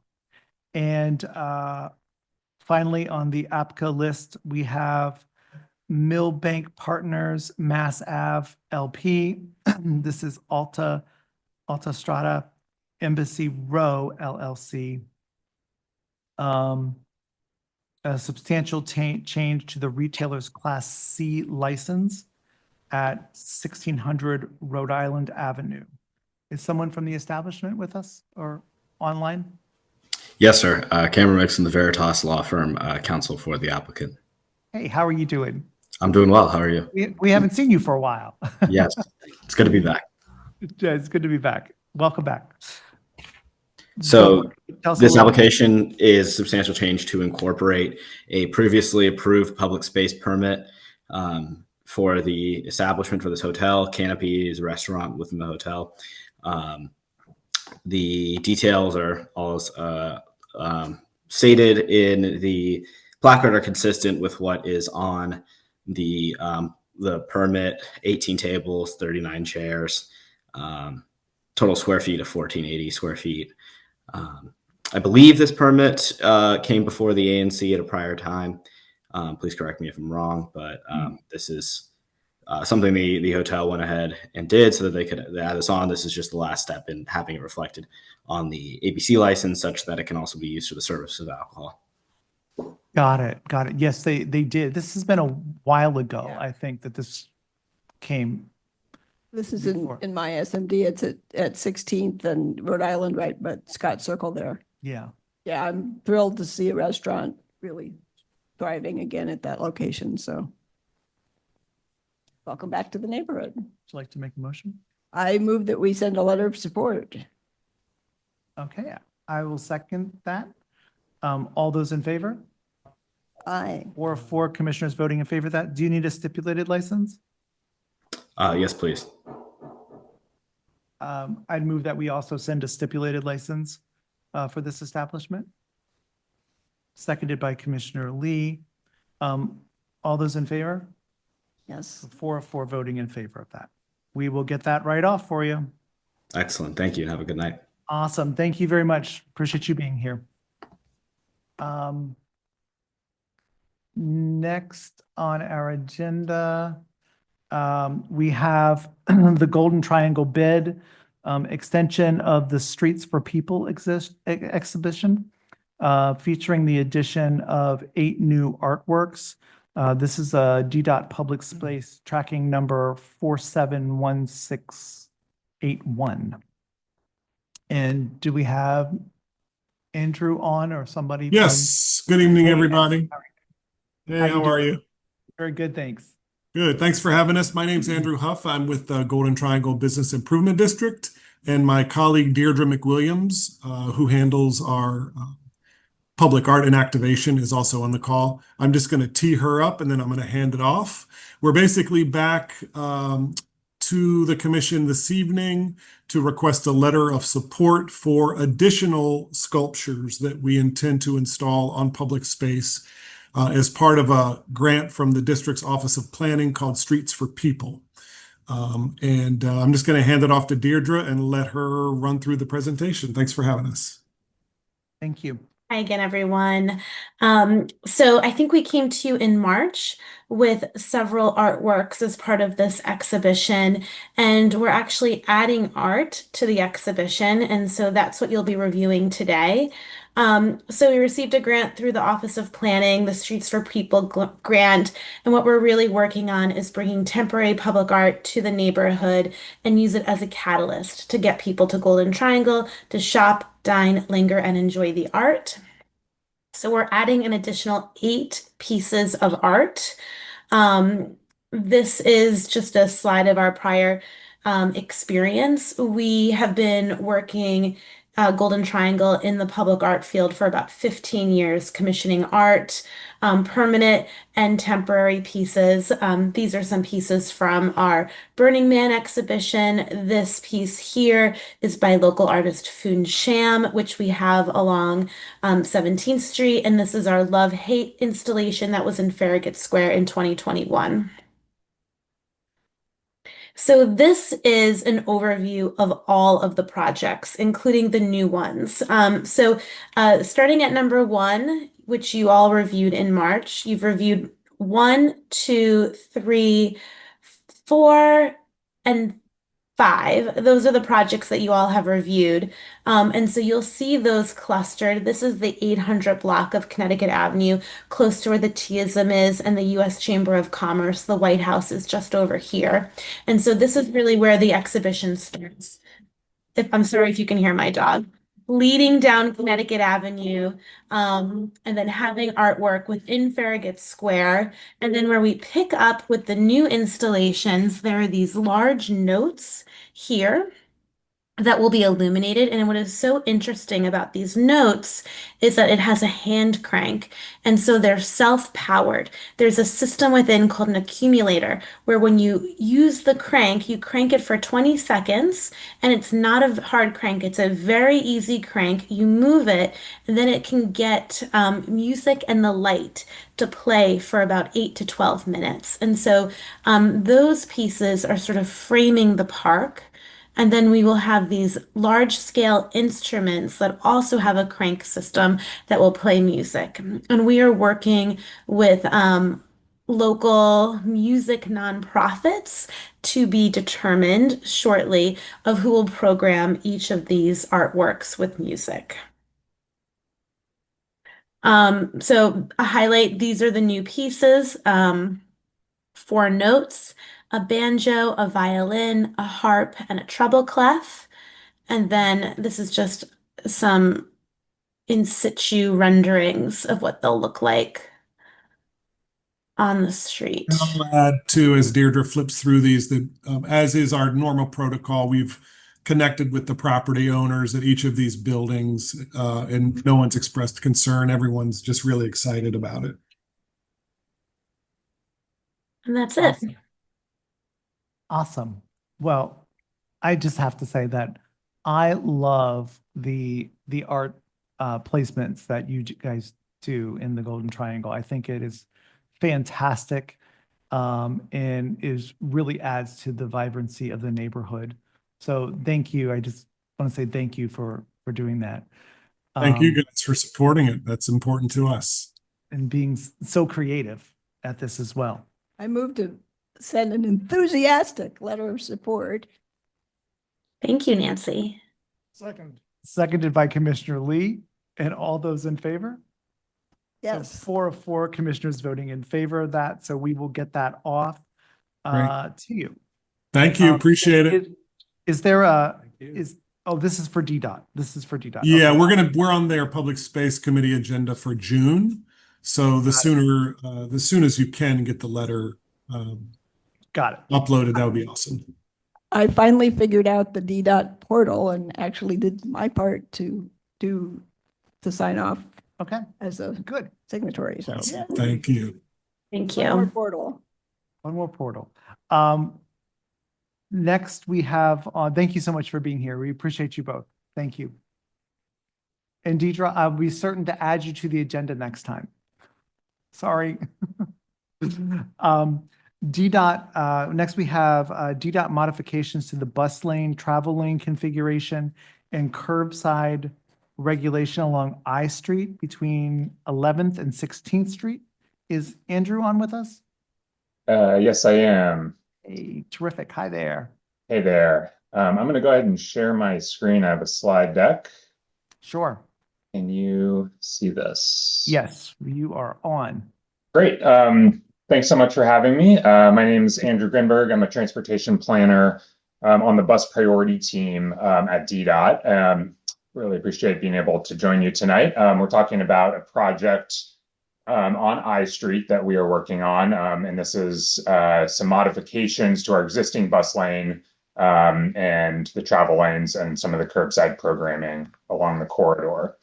So this is not like one of our big, corridor redesign projects that has a huge timeline with like tons of engagement and lots of planning. But we do have a pretty compact project timeline here. So we began in the winter, this past winter, with some observations, data analysis, and developing a draft concept for some changes. This project came about out of basically like our ongoing evaluation that we do after we do any project, and based on feedback we get from the public and looking at the performance of our projects, and that includes bus lane performance, traffic issues, et cetera. We've already done some engagement with key stakeholders. We met with the downtown bid, and several property management companies on some of the impacted blocks. So we're feeling very good about where we're at so far with key people being in the loop.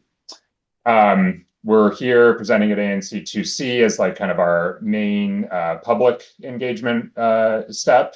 And then we'll be moving into our design process where we work through like the actual AutoCAD drawings, finalizing the design later in the summer, and then would have a notice of intent for any changes that we are executing. That would come with a 30-day comment period, and then the changes we're looking at would happen in the fall. So pretty quick timeline, and that reflects that these are fairly light touch changes we're going to do. So just by way of background, this little schematic map in red shows our existing I Street bus lane that runs from 13th to Pennsylvania. This project is just looking at the eastern segment of the corridor from 11th Street to 16th Street.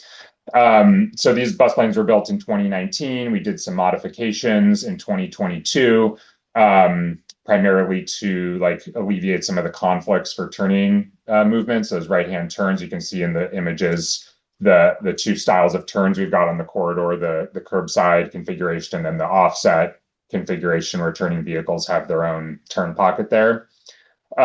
Overall, this project has been very successful. Average bus speeds have improved by up to 43%, depending on what time of day we're looking at. And that's over the 5 years we looked at, before any of the modifications were made through to the current situation in this past October. But through our ongoing evaluation we did identify 3 areas of improvement. So the first is some traffic operations and congestion hotspots that we've identified. Second is responding and planning along with WMATA's new Better Bus Network redesign, which is going into effect at the end of this month. And then an opportunity to expand curbside access and have a little additional parking and loading on the corridor.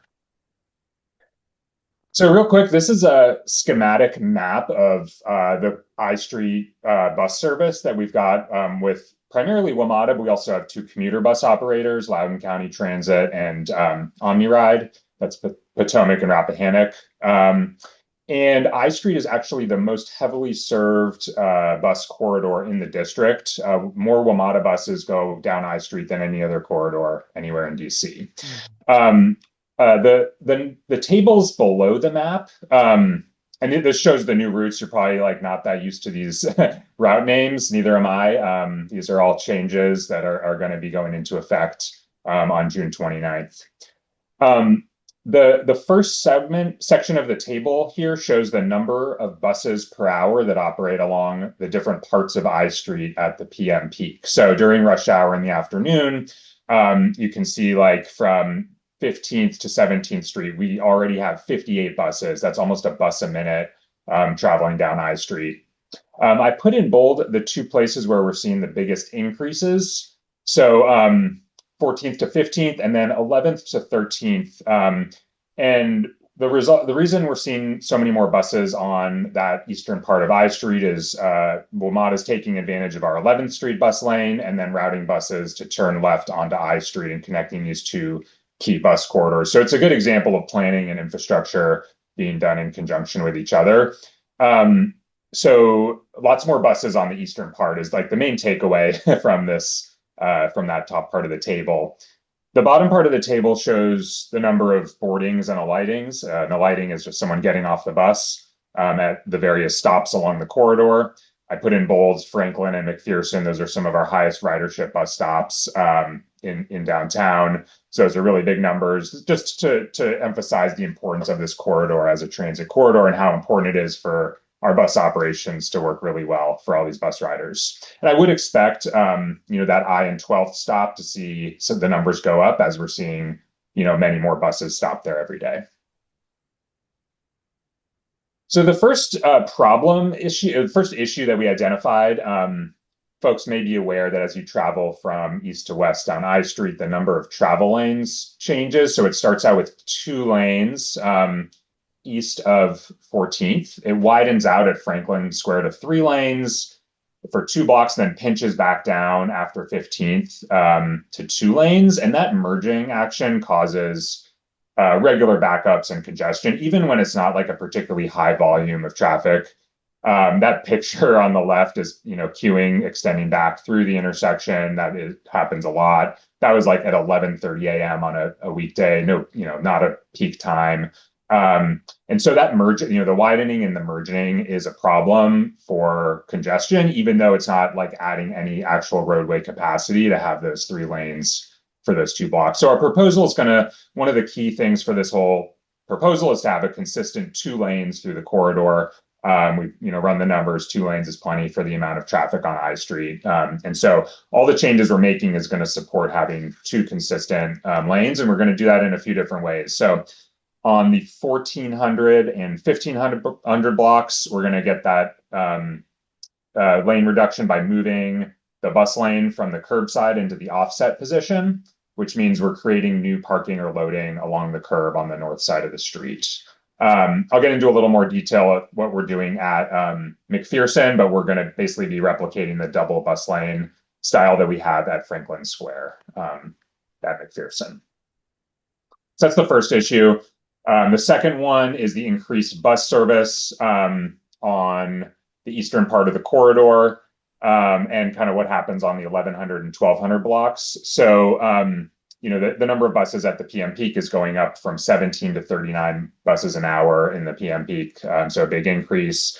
One of the challenge areas we've got is one of the slowest parts of the corridor, I should say, is that 1200 block. And so our proposal is going to extend the bus lane by 1 block. And the offset position, retaining parking on the north side is the way we can keep the most parking. That is currently a AM restricted parking. So during the AM, it's a travel lane. That's that arrow that's in blue in the top graphic. And so the rest of the day, that's parking. But we would make that 24 hours parking. So expand the number of hours that one could park there, and then create that dedicated turn pocket so that turning vehicles are not conflicting with the bus lane. The south side of the street would lose about 8 parking spots, and that includes a few that are loading at the back of the block. I will say we've met with the property managers for the 4 buildings that are on this block and have run this all by them and have got a pretty good response. They all have off-street loading and deliveries and feel that this does not impact their operations too much. On the 1100 block, one of our big issues, that's the CVS is on the corner at 11th there. There's a lot of loading activity. That little picture I have on the left, the upper photo is actually a still captured by our WMATA's on vehicle clear lanes video of a violation. The loading often kind of spills into the bus stop, and buses that make that left turn from 11th onto I are unable to actually access the stop. So you can see there, like the tail of the bus is sticking out. That's a problem for access to the bus stop for people who have, on a wheelchair or, cane and, or have a stroller and can't get, straight from the curb onto the bus. It also slows the bus down, forces it to take longer at the stop. So our proposal for that location is to do a bus stop bulb out, which would basically allow the bus to board from the travel lane.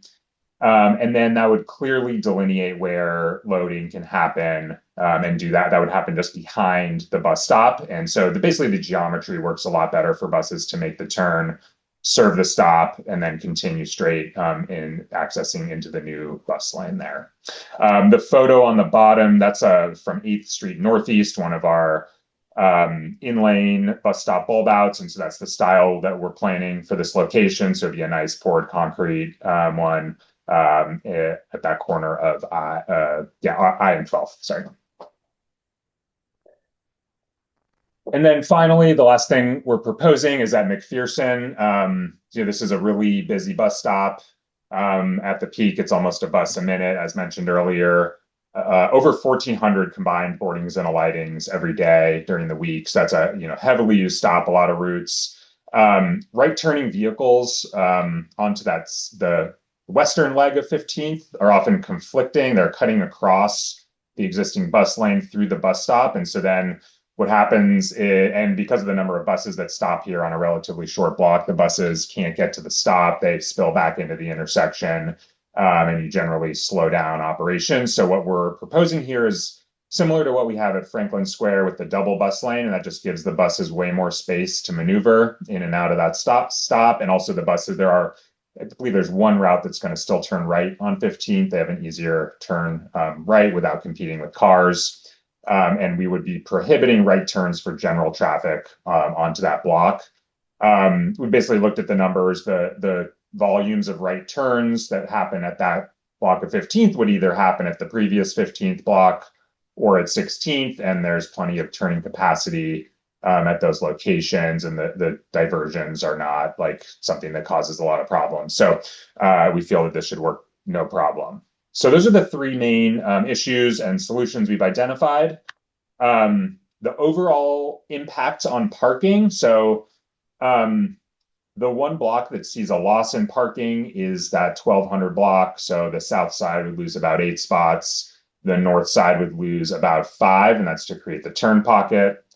The 1400 block is a net gain of about 10 parking spots, and on the 1500 block, about 6 spots gained. These numbers are subject to change. They're estimates. As we move through the design process, they could need to be tweaked a little bit. So as we're looking right now, our best estimate is an overall +3 parking spots. And that does vary depending on which block we're looking at. So finally, just to recap the proposal, number 1, so purple are driving, parking, and loading changes. So reconfigure lanes to result in 2 consistent general purpose travel lanes throughout the corridor. Overall increase of around +3 parking spots. That does vary block by block. And then clarify the loading operations in front of the CVS. Bus lane changes, moving the bus lane from curbside to offset configuration on 2 blocks, 1400 and 1500, extending the bus lane 1 block to start at 12th Street, and then bus stop improvements, the bulb out at 1100 block of I Street at 12 at near side stop at 12th, and the double bus lane at McPherson. So just a reminder where we're at. So this is our, it's a pre-NOI, like during concept planning. We'll come back, we'll have designs, and then do an NOI later in the summer to implement in the fall. And that concludes my slides. Happy to answer any questions. Thank you for that. Will the area in front of the CVS just be a permanent loading, unloading zone? So we're not 100% sure how we're going to regulate it. I think so. Right now, there's conflicting signs. Basically, there's like a no parking anytime sign, and then a sign that says you can park sometimes. So there's not like legal, like good, clear signage. So I think what we want to do is make sure that spot is open for the CVS operations. So no parking anytime with like hatched, like the striped hatch marks will ensure that like other people don't park there, because really we want that loading to happen from that exact spot. And it is legal to unload a vehicle from a no parking anytime location. So that would be a legal thing that they could do. We're not, officially creating any parking spots or changing the regulation there, but we are clarifying that that is not a legal parking spot. Got it. Okay. We find that if we do like a commercial loading zone, someone just parks there, and like the level of enforcement required to keep a key loading zone open like that it's hard to do for a lot of reasons. Got it. I have a question, and it's based in ignorance of the Better Bus changes. But at along Franklin Square and McPherson Square, both the previous bus lines, a lot of them seem to have like bus parking for the driver to take their meal break or whatever. That there are often buses parked along the I Street side of both of those parks. Do you know if that's practice is now being relocated to somewhere else, or how does that interact? So at McPherson, I don't believe there's currently any, and probably hasn't been for a while on the I Street side. There may be some layovers on the side the 15th Street sides, and same thing on Franklin. Franklin was used for circulator layovers as one of the primary layover locations, and that's one of the reasons we installed that plastic modular Zikla bus bulb out at Franklin, so that WMATA buses that are going straight could just stop and then wouldn't have to like merge in and out around the circulators that are laying over. WMATA is currently not planning on doing layovers along I Street side of Franklin, so what we're going to do is remove that that Zikla platform. I probably should have included that in the slides. But so we're not expecting layovers on I Street at either of those parks. Okay. Thank you. Thank you for that. I just have one question to ask you, having to do with the CVS there at 11th and I Street. Across the street from the CVS, there is a lane that cars can park. Is that going to stay that way? Yes. So that's legal parking around the clock. That will not be changed. Okay, good. Thank you.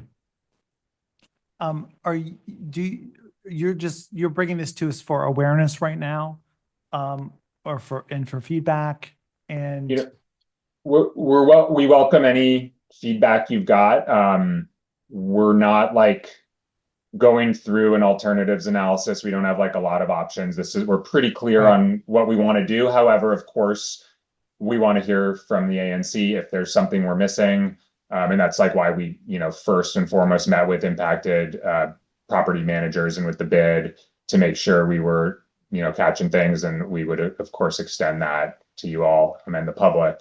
So please, if you've got feedback, we'll take it. Got it. Thank you. I appreciate it.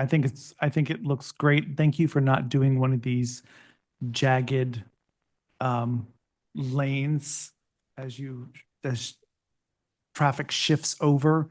I like that it's a straight shot. I actually also really like the red painted pavement, so it's clear that it's a bus lane. Yeah. Awesome. All right.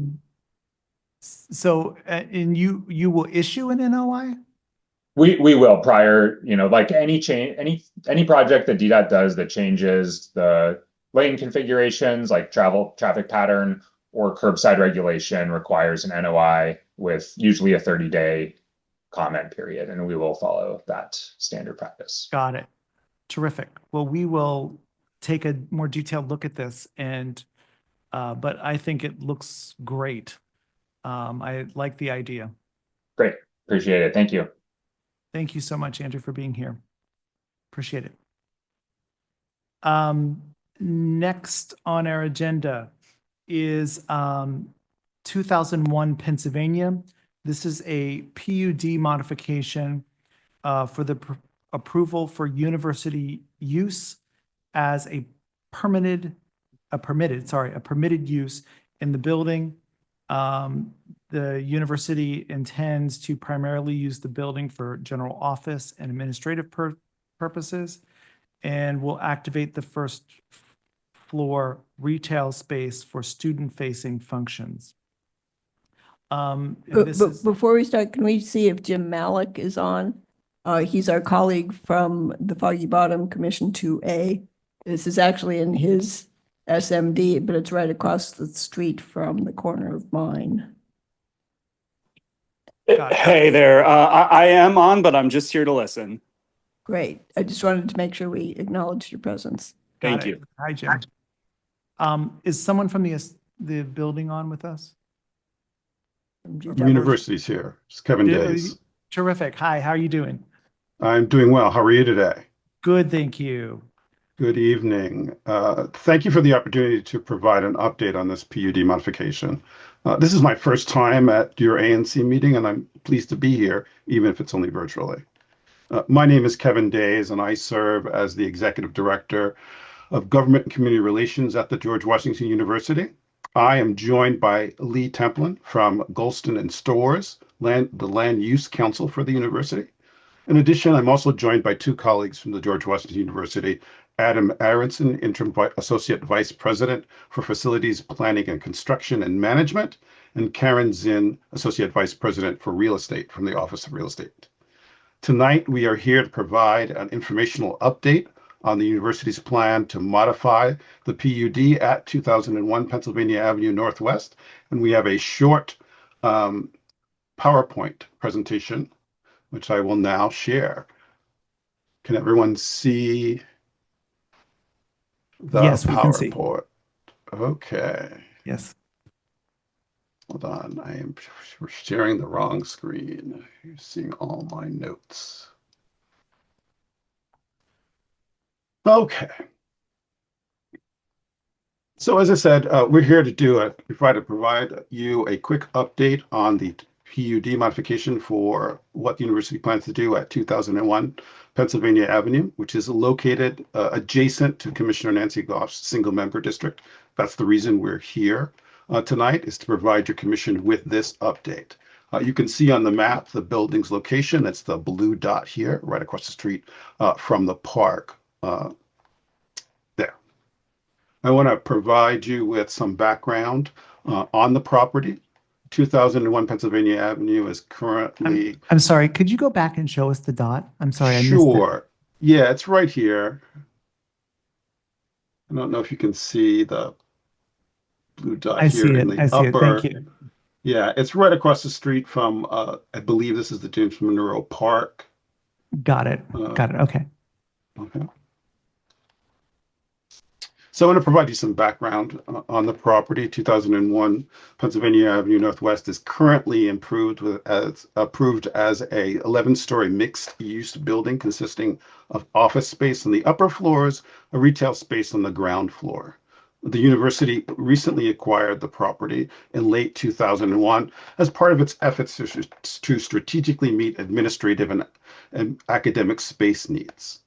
At present, the majority of the building remains leased to non-university tenants. In the near term, the university intends to utilize vacant office space within the building as swing space for administrative and academic offices. We also plan to activate the currently vacant retail space on the ground floor with university-related uses, helping to maintain what we hope is an active and welcoming streetscape. Long-term, the university is currently evaluating its long-term options for the building. At this stage, we anticipate the primary long-term uses to include, again, administrative and office space to support university operations, some academic uses that will enhance the university's ability to meet its institutional priorities. We are committed to ensuring that the building's future use complements the surrounding neighborhood and maintains the vibrancy of the area. The proposed modifications to the PDU are to enable these uses. The university seeks to modify the existing planned unit development as follows. We want to modify condition 2 of the PUD order to permit university uses on both the ground and upper floors of the building. We also want to authorize a new building identification signage to appropriately reflect the university's presence while being very mindful of the building's design and the neighborhood's character. The university remains committed to working collaboratively with the ANC 2C as well as 2A and community stakeholders throughout the process. We value your input and welcome any feedback you may have as we move forward. And at this point, I'm going to turn to my colleague, Lee Templin, for her to walk you through the zoning timeline. Lee? Thank you, Kevin. So I will just provide some context. Sorry? So I'll just provide some context for the zoning application and also walk through our anticipated timeline. For background, the property is subject to a PUD that was approved in 1988, which authorized construction of the building. And under that PUD, the ground floor contains retail and the upper stories contain office uses.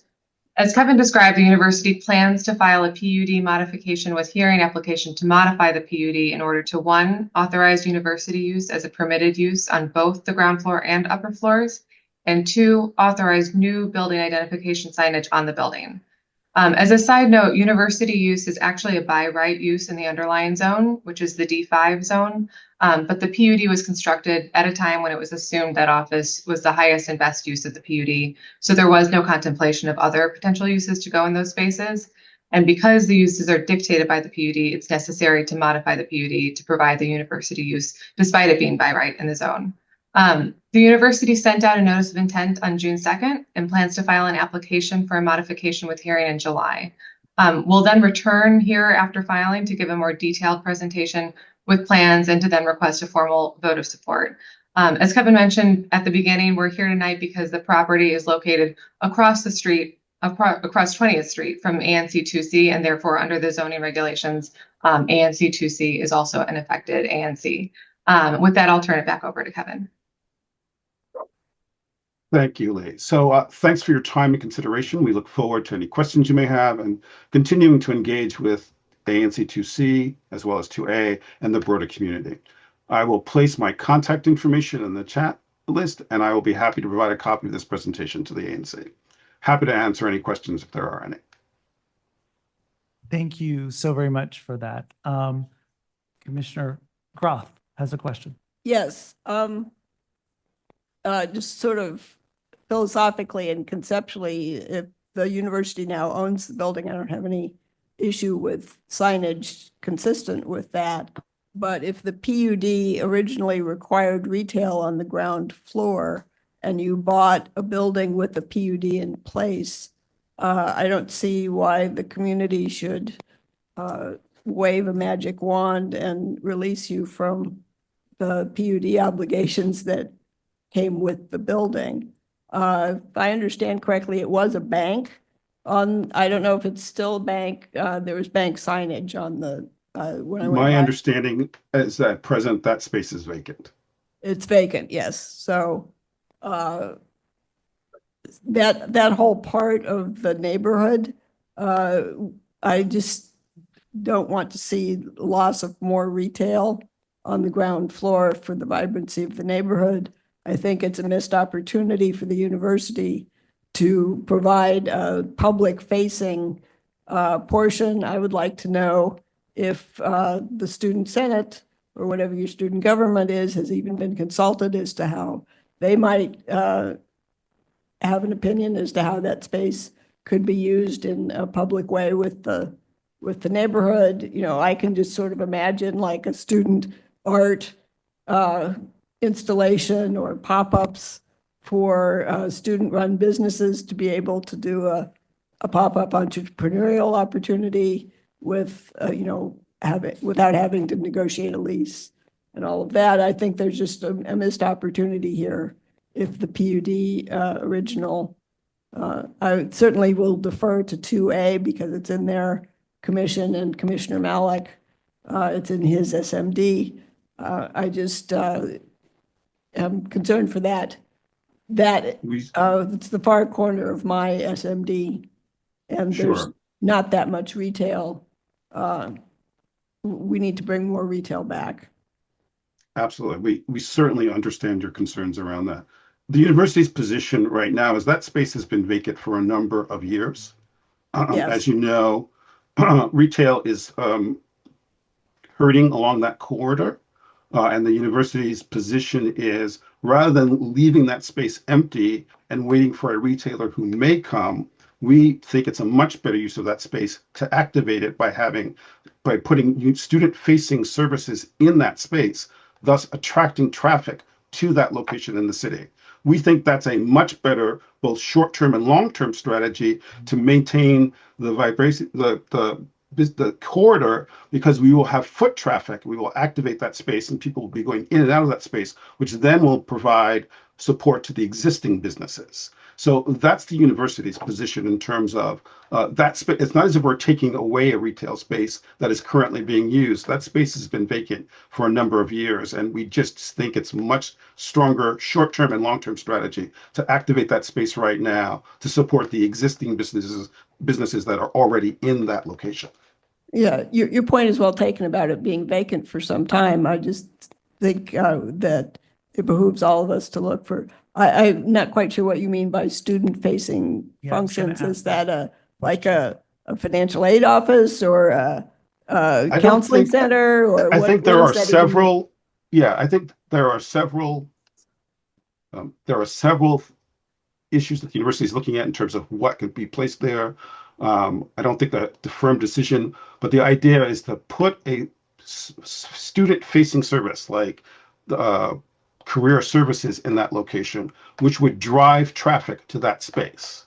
Students would come in and out of that space, and they are much more likely, once there's traffic being in that space, to take advantage of the other existing businesses.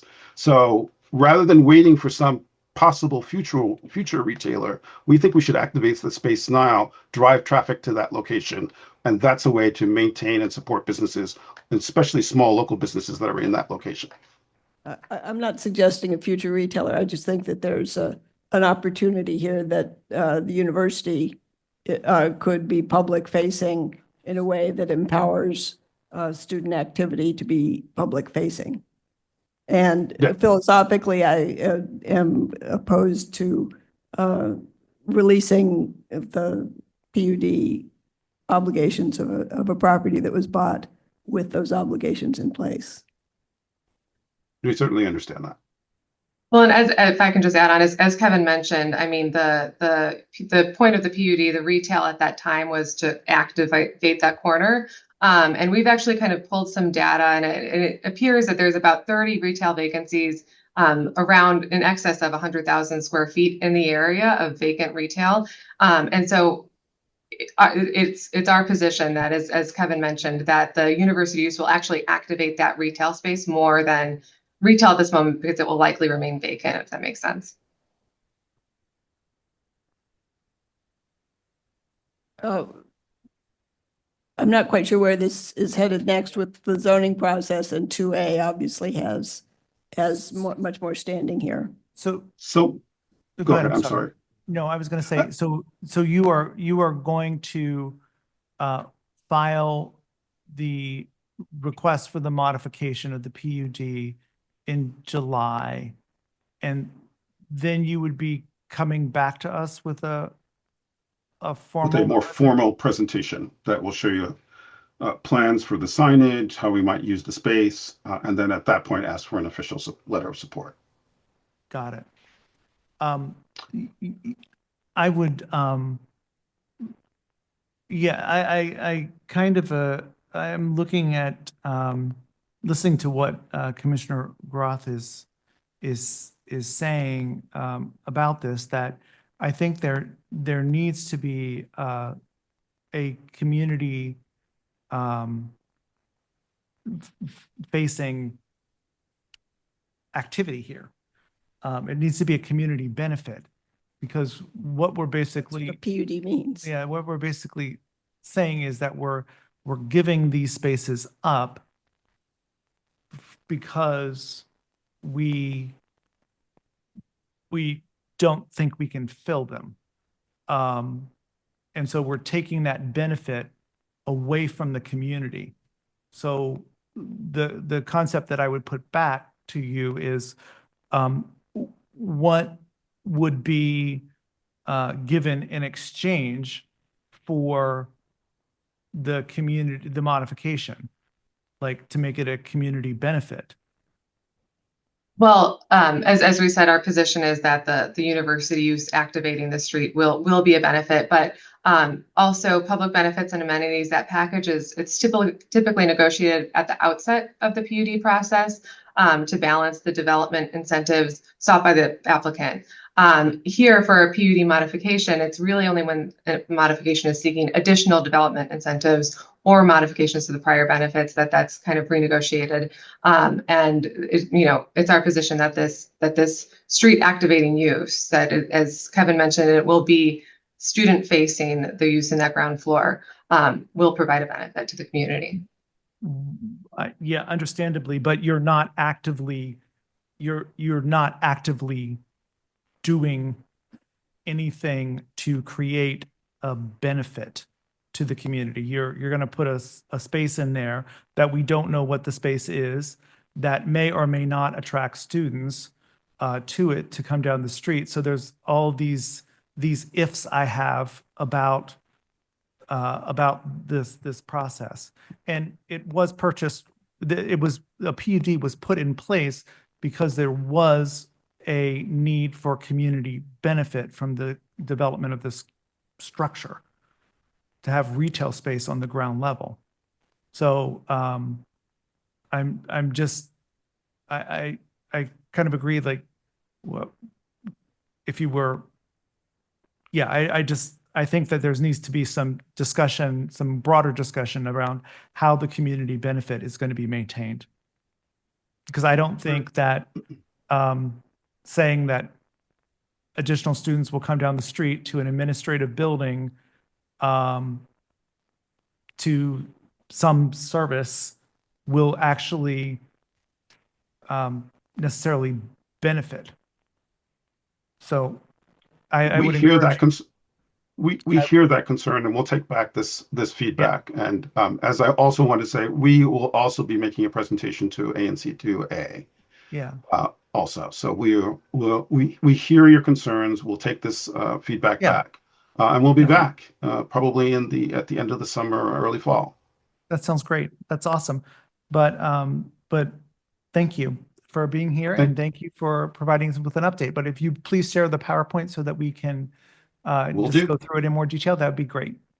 Yeah. Thank you so much. Thank you very much. Thanks for the feedback. Okay. Thank you. Bye-bye. Michael. Yeah. Oh, sorry. Commissioner Schenkel. I sent around the QFR for ANC2C, so if we have time, we can review it before we dismiss ourselves. Yeah. Got it. Next on our agenda is 450 Fifth Street, a zoning application to amend the PUD in this location, and this is with Peter. Hi, how are you doing, Peter? Good. Do you want to tell us, did you send a presentation? We did. Okay, got it. Let me just grab it. We've got Okay. Eric has a colleague, Megan, who's also on Zoom. Okay, and will Megan be sharing? Oh, perfect. Awesome. Woohoo, even better. Hi, Megan. Hi. Hi, everyone. Great. So my name is Peter Armstrong. I'm a managing director with the Georgetown Company. I'm excited to be here tonight, and I thank you all for taking the time to, add us to your agenda. Excited to talk about a project that I've been working on for a little over a year in your neighborhood.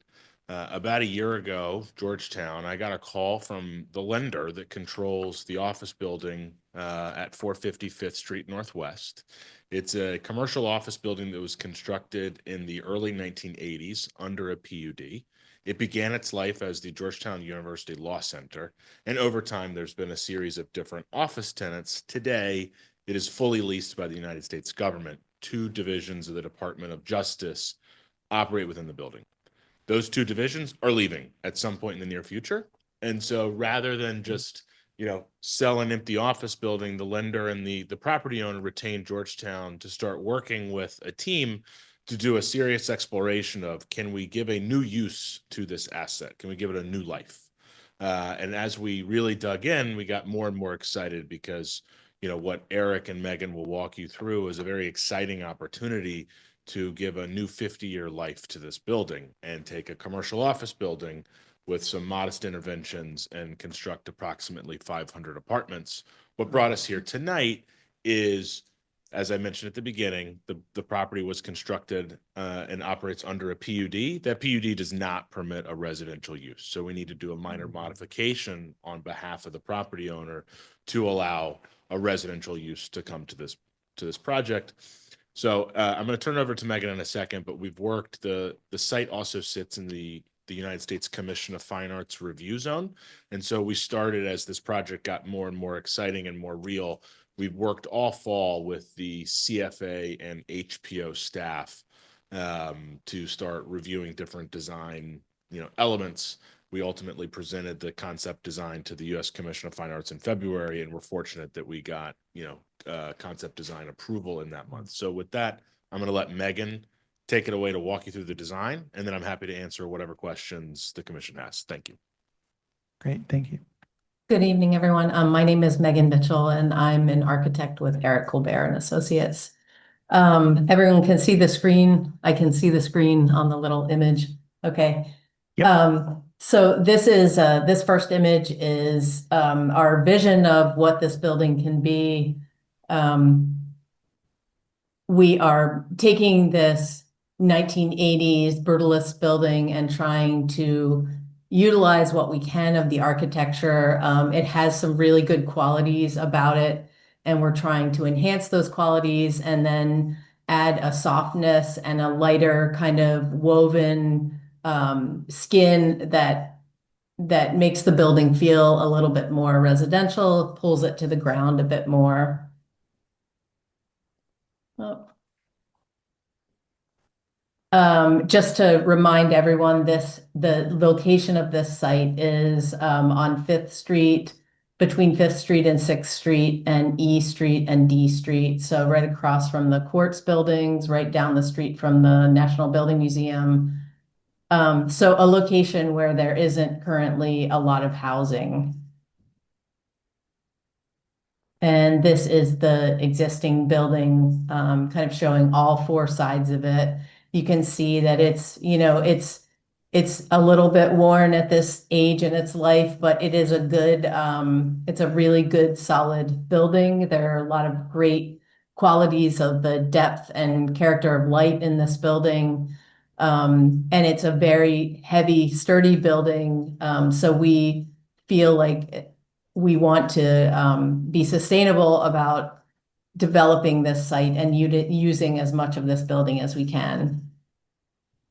So what we're proposing is to carve out 4 courtyard areas out of the building. That's what this left image is showing. We're kind of removing those sections of the building. We're working with the existing structure. We're working with the existing divisions in the precast facade.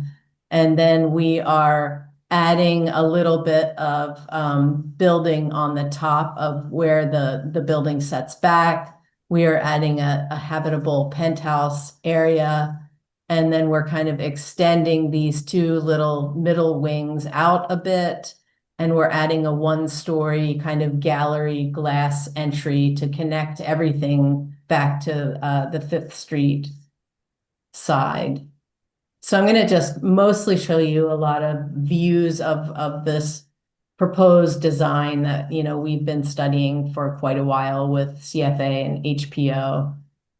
So this is at the intersection of 5th and E Street facing southwest. So you really get to see the existing profile of the building from this view. And then you see this kind of new glazing and window wall growing out of the facade and giving it a little bit more of an elevated and updated look, giving it more of a residential look as well.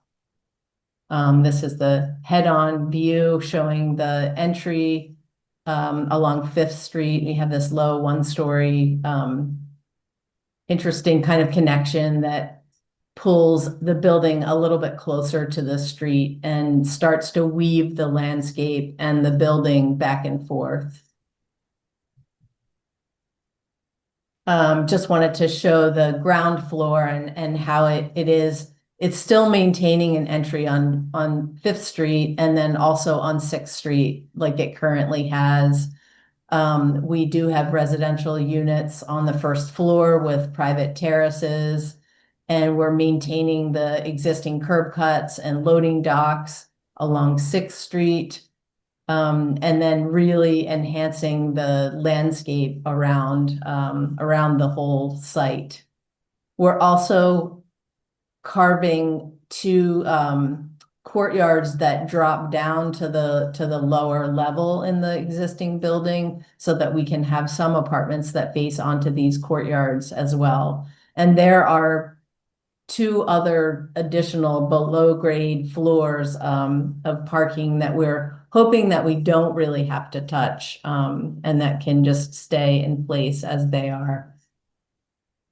And this is a close-up of that entry that I was mentioning. We'll have, of course, bike racks and low walls where people can kind of perch, and then this very lush landscape to really enhance the streetscape in that area.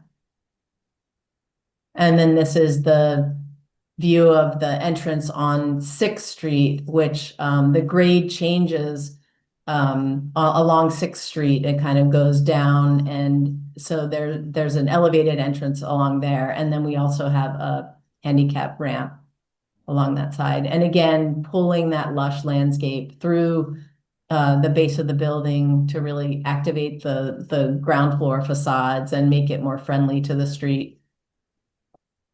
And then some views of these private terraces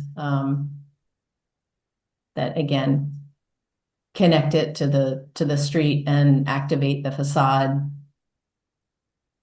This is a view from some balconies that are in the interior courtyard spaces that we've carved out of the building. So you're looking out towards 5th Street and you're looking down into that 1-story below grade terrace.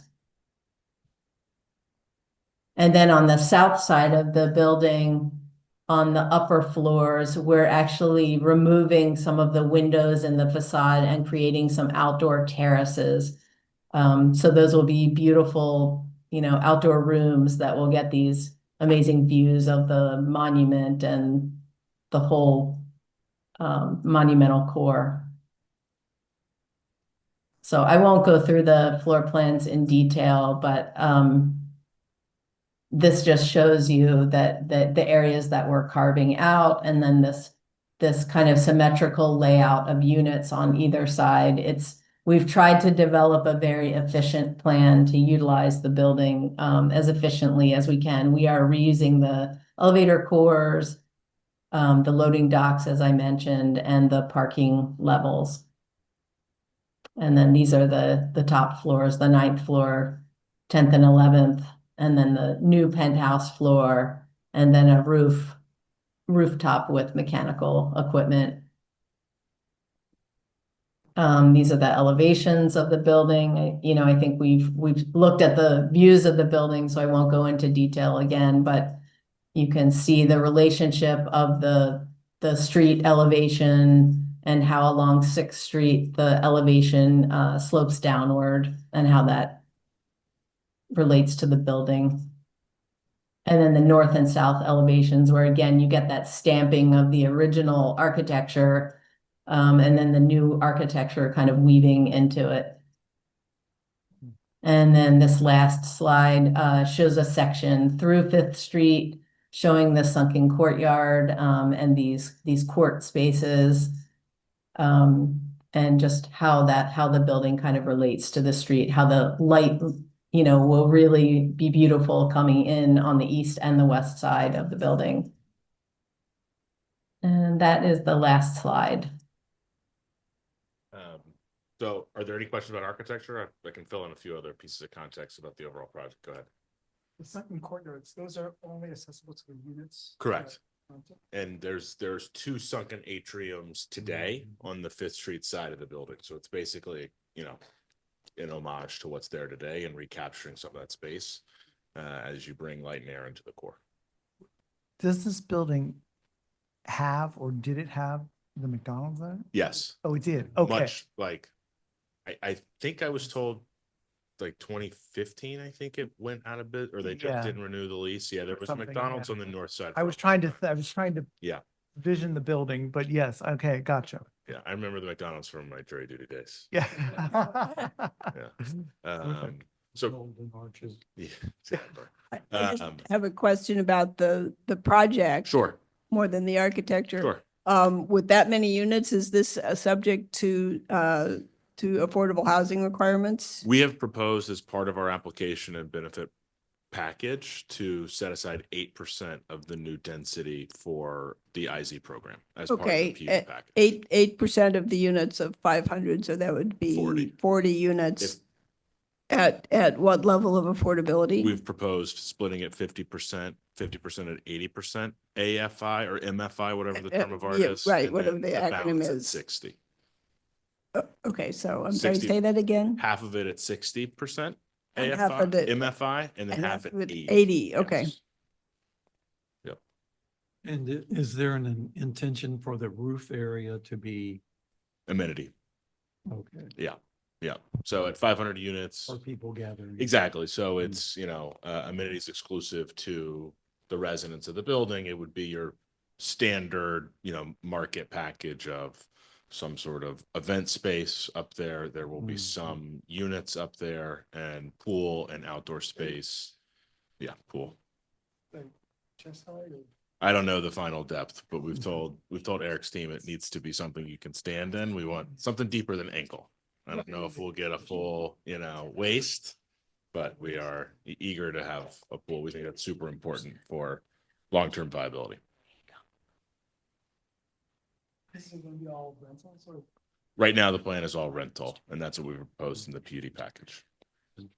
Yeah. We've proposed for now keeping both loading docks at 500 apartments plus or minus. The unit mix remains in flux. It could be 480, it could be 520 in the final turn. It's obviously a very large building. We've been in discussions with DDOT about keeping both loading docks in the plans for now, because it'll be a single building under zoning, but it likely is going to be branded as two separate residences, because with 500 apartments, from a marketing perspective, we're going to need to do differentiation so that we're not delivering 500 identical offerings to the marketplace. So how would the affordable housing be split among the two entities then? It all is pro rata throughout the building. So Okay. it's just 8% through, and it's just like the IZ program. So it's, you know, allocated on a pro rata basis across all unit types, all floors. It's not concentrated. We wouldn't be. What's the mix of unit sizes? So right now it's still on paper. We won't start full design until after we get the approval. Right. It's going to be a pretty typical mix of, you know, a small amount of efficiencies, a large number of one bedrooms at various And size. a sprinkling of 2 bedrooms. Exactly. Yep. And then we're proposing the US government today has a large cellar space within the building. So that's where we've got the sunken atrium with some private courtyard down there. There's also additional amenity space that we're proposing and some work from home areas within that part of the asset. And will there be parking underneath? The building today has approximately 256 parking spaces. We're not proposing any changes with it. Do you envision any 3 bedrooms as well? Not right now, but there could be. I don't believe we have any. Without a lot of outdoor space, it's not hard. suitable for families probably. It's hard. Big park across the street. Oh, okay. Yeah. Oh, right. The units. Yes. When you said 60 and 80. Yes. Could you tell me what you mean by that? Like, I'm going to use the old term area median income. Okay. There is a new term of art. I Yeah. believe it's MFI. yes. I'm not positive, but I Yeah, think I'm right. Median family income, I think Yes. that is. Yes. And so we're proposing half of the set aside units to be affordable at 60% of that threshold and the other half at 80%. Got it. Okay. And the modification that you're seeking is to move it from office to residential. Correct. And would you have a hearing scheduled already? We do not have a hearing scheduled. We filed the application in May. Right. OP accepted the application as being complete. I want to say that was 10 days ago, sometime in the very recent memory. OP will draft a staff report. Right. There's a chance the set down hearing could happen in July. I suspect it's more likely September. Right. And then given the zoning commission's workload these days, I suspect our public hearing where we would actually present and you know, have an interaction with the commission is likely October. Yeah. I think the really good thing for you is the mayor and others have pretty much said office to. Yeah. We're excited about this one. There's just a lot of attributes that make this project, you know, quite attractive on paper and you know, it lends itself to this use. There aren't many buildings that are standalone, rectilinear, with a split core. So there's just a number of physical attributes that the more we dug in with Eric's team, the more that this one seems quite viable. And we think the location is phenomenal for residential. We think 6th Street is, you know, ripe for it. I think the design's fantastic. But I think the location, it's going to be great. It's going to bring a lot of vitality to that block. One of the challenges that we have is affordability. Right. Downtown. And how did you come up with 8%? 8% because that's what IZ would require if it was IZ. Now, the only reason we have to amend the PUD because it's governed by a PUD. Yeah. We otherwise probably wouldn't actually be required if we were converting it by right, because we're not actually increasing the existing density on the site by more than 50%. And so we thought doing what IZ would require if IZ applied was a rational place to be with the commission. And these apply to the rental units as well. This Is it we entirely rental we unit? plan to be entirely rental. Oh, it would be right? entirely rental. My instinct is the order is written that it's residential, and so if the use changed to for sale in the future, you would just opt right into the same program, but you go from the rental side of IZ to the for sale. But is there anything magical about that 8%? I mean, you could exceed that. I could, but we're in a challenging environment and Yes, we pushing this understand lender that. to get to 8%. But the city has other incentives as well. Sure. We're evaluating the other incentives, and if the property owner wants us to apply, I think we've got the ability to show that there's a trade-off for the additional affordability. Because Yes. you would get a real estate property tax abatement. We have not yet applied to that program. For the abatement program or the release from TOPA or any of the other incentives. Correct. We're evaluating. We haven't applied yet. Okay. I would be much happier with there being trade-offs for those incentives. We hear you. I'll take it back. Yeah. Thank you. We're taking it one step at a time with the. Yeah. It's only 40 units. So you're looking for us tonight to provide a letter of support for the PUD? Yep. I'm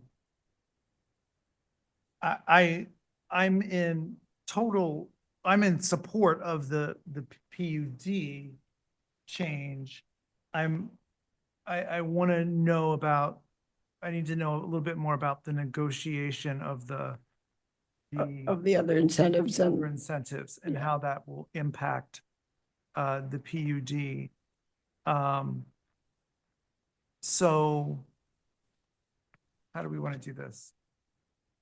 Do you want to encourage the property owner to continue to explore the incentives? Yeah, I would to come back with a more fully fleshed out proposal. I appreciate about affordability.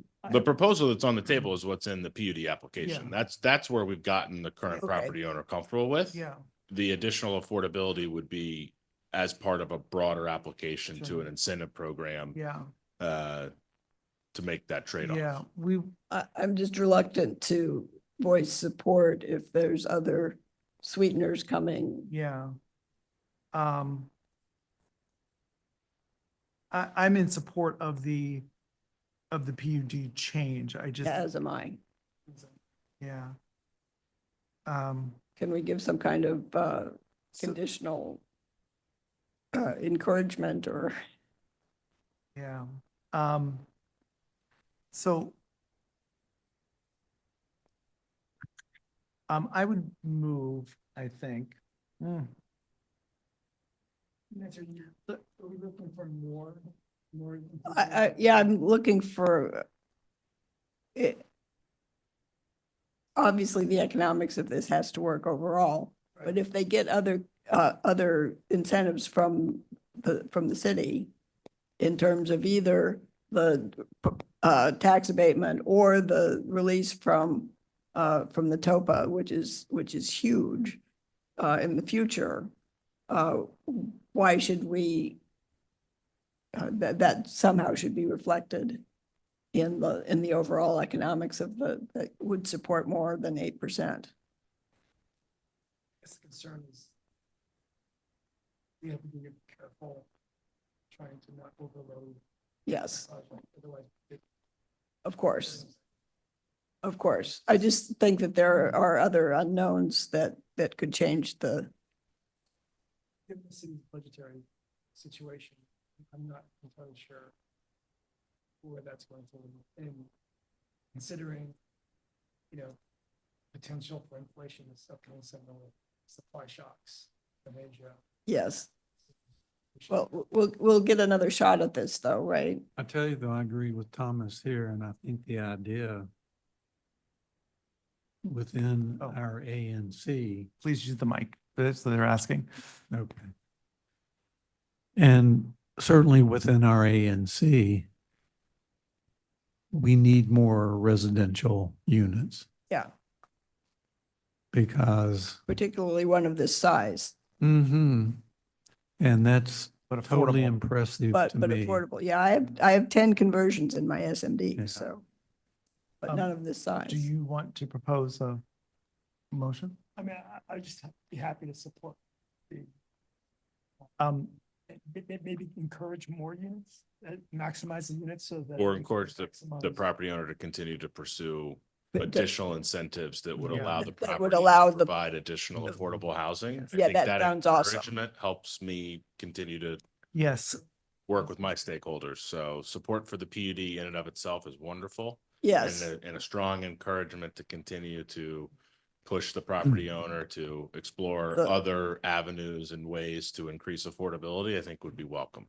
It's considered a friendly Yeah. thumb A on the nudge. scale. A nudge. A Yeah. friendly A thumb on the nudge. scale. Exactly. Yes. That sounds great to me.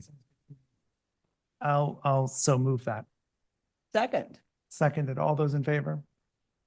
4 voting in favor of that. it is now 9 Awesome. o'clock. Thank you so much. Yes. We are about to be We're expelled. about to be expelled. Thank you so much, guys. Do you want to do the sanctuary Yeah, Tom. resolution? If people are ready to vote, if not, then we'll have to table it. I will. Can we table it? We need to table it. Let's Okay. table it till the next meeting. TFR. The QFR, Yes, go, can we- please. Please.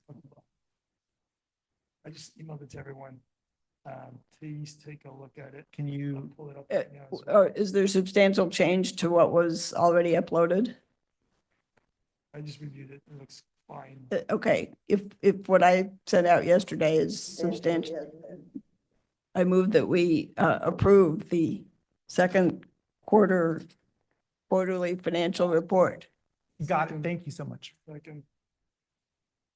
So, Commissioner Roth, move to, approve the Q2 To QFR, our for fiscal year 20. seconded by Commissioner I second it. Schwartz. I'm sorry, Schwartz.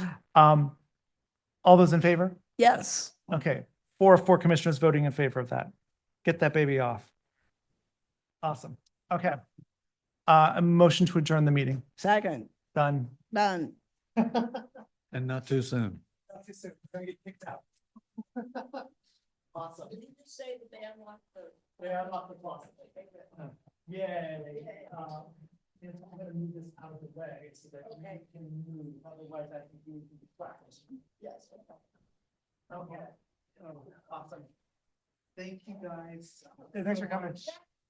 We need to get together and talk Yes. about. Yeah, I would like Good street. to, I will send you an email and is there a time that works best for you? I know, I was just talking with people about this.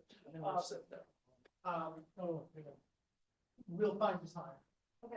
Is Is I'm guessing after. After hours is better for me. Okay. Uh, And you are traveling anytime soon? No. Okay. I'm not. So I'm in town, Yeah. so let me connect. And Yeah. we'll find a time. And I think we should Fine, then. talk to the developer. I don't know if you've heard anything from, RBP. I heard that, the only thing I've heard is that, that you guys had met, or they met with you. Yeah. And, that whole team was not interested in continuing. There's a little bit of back and forth. Yes, I was Yeah, wondering. yeah. So we're trying to get Eddie Moy and the owner of Fortune to be, and for us to all be in the same room so we can all get that sorted. Yes. Because I think one of the co-owners of Fortune really wants to stay. Oh, But there's some miscommunication, there's some. What's communication? Okay. Good to know. Yeah. So, yeah, and then in regards to the grant, unfortunately, folks in Gaia are not, they don't have, yeah, so the grant, you need a 5-year lease. Yeah, so that unfortunately disqualifies like most of the like schools. A lot of them don't have leases, or the leases are kind of, yeah, they're not really written in set in stone, so we, yeah, we, That's something that, help the business with, do they want home? that's a good question.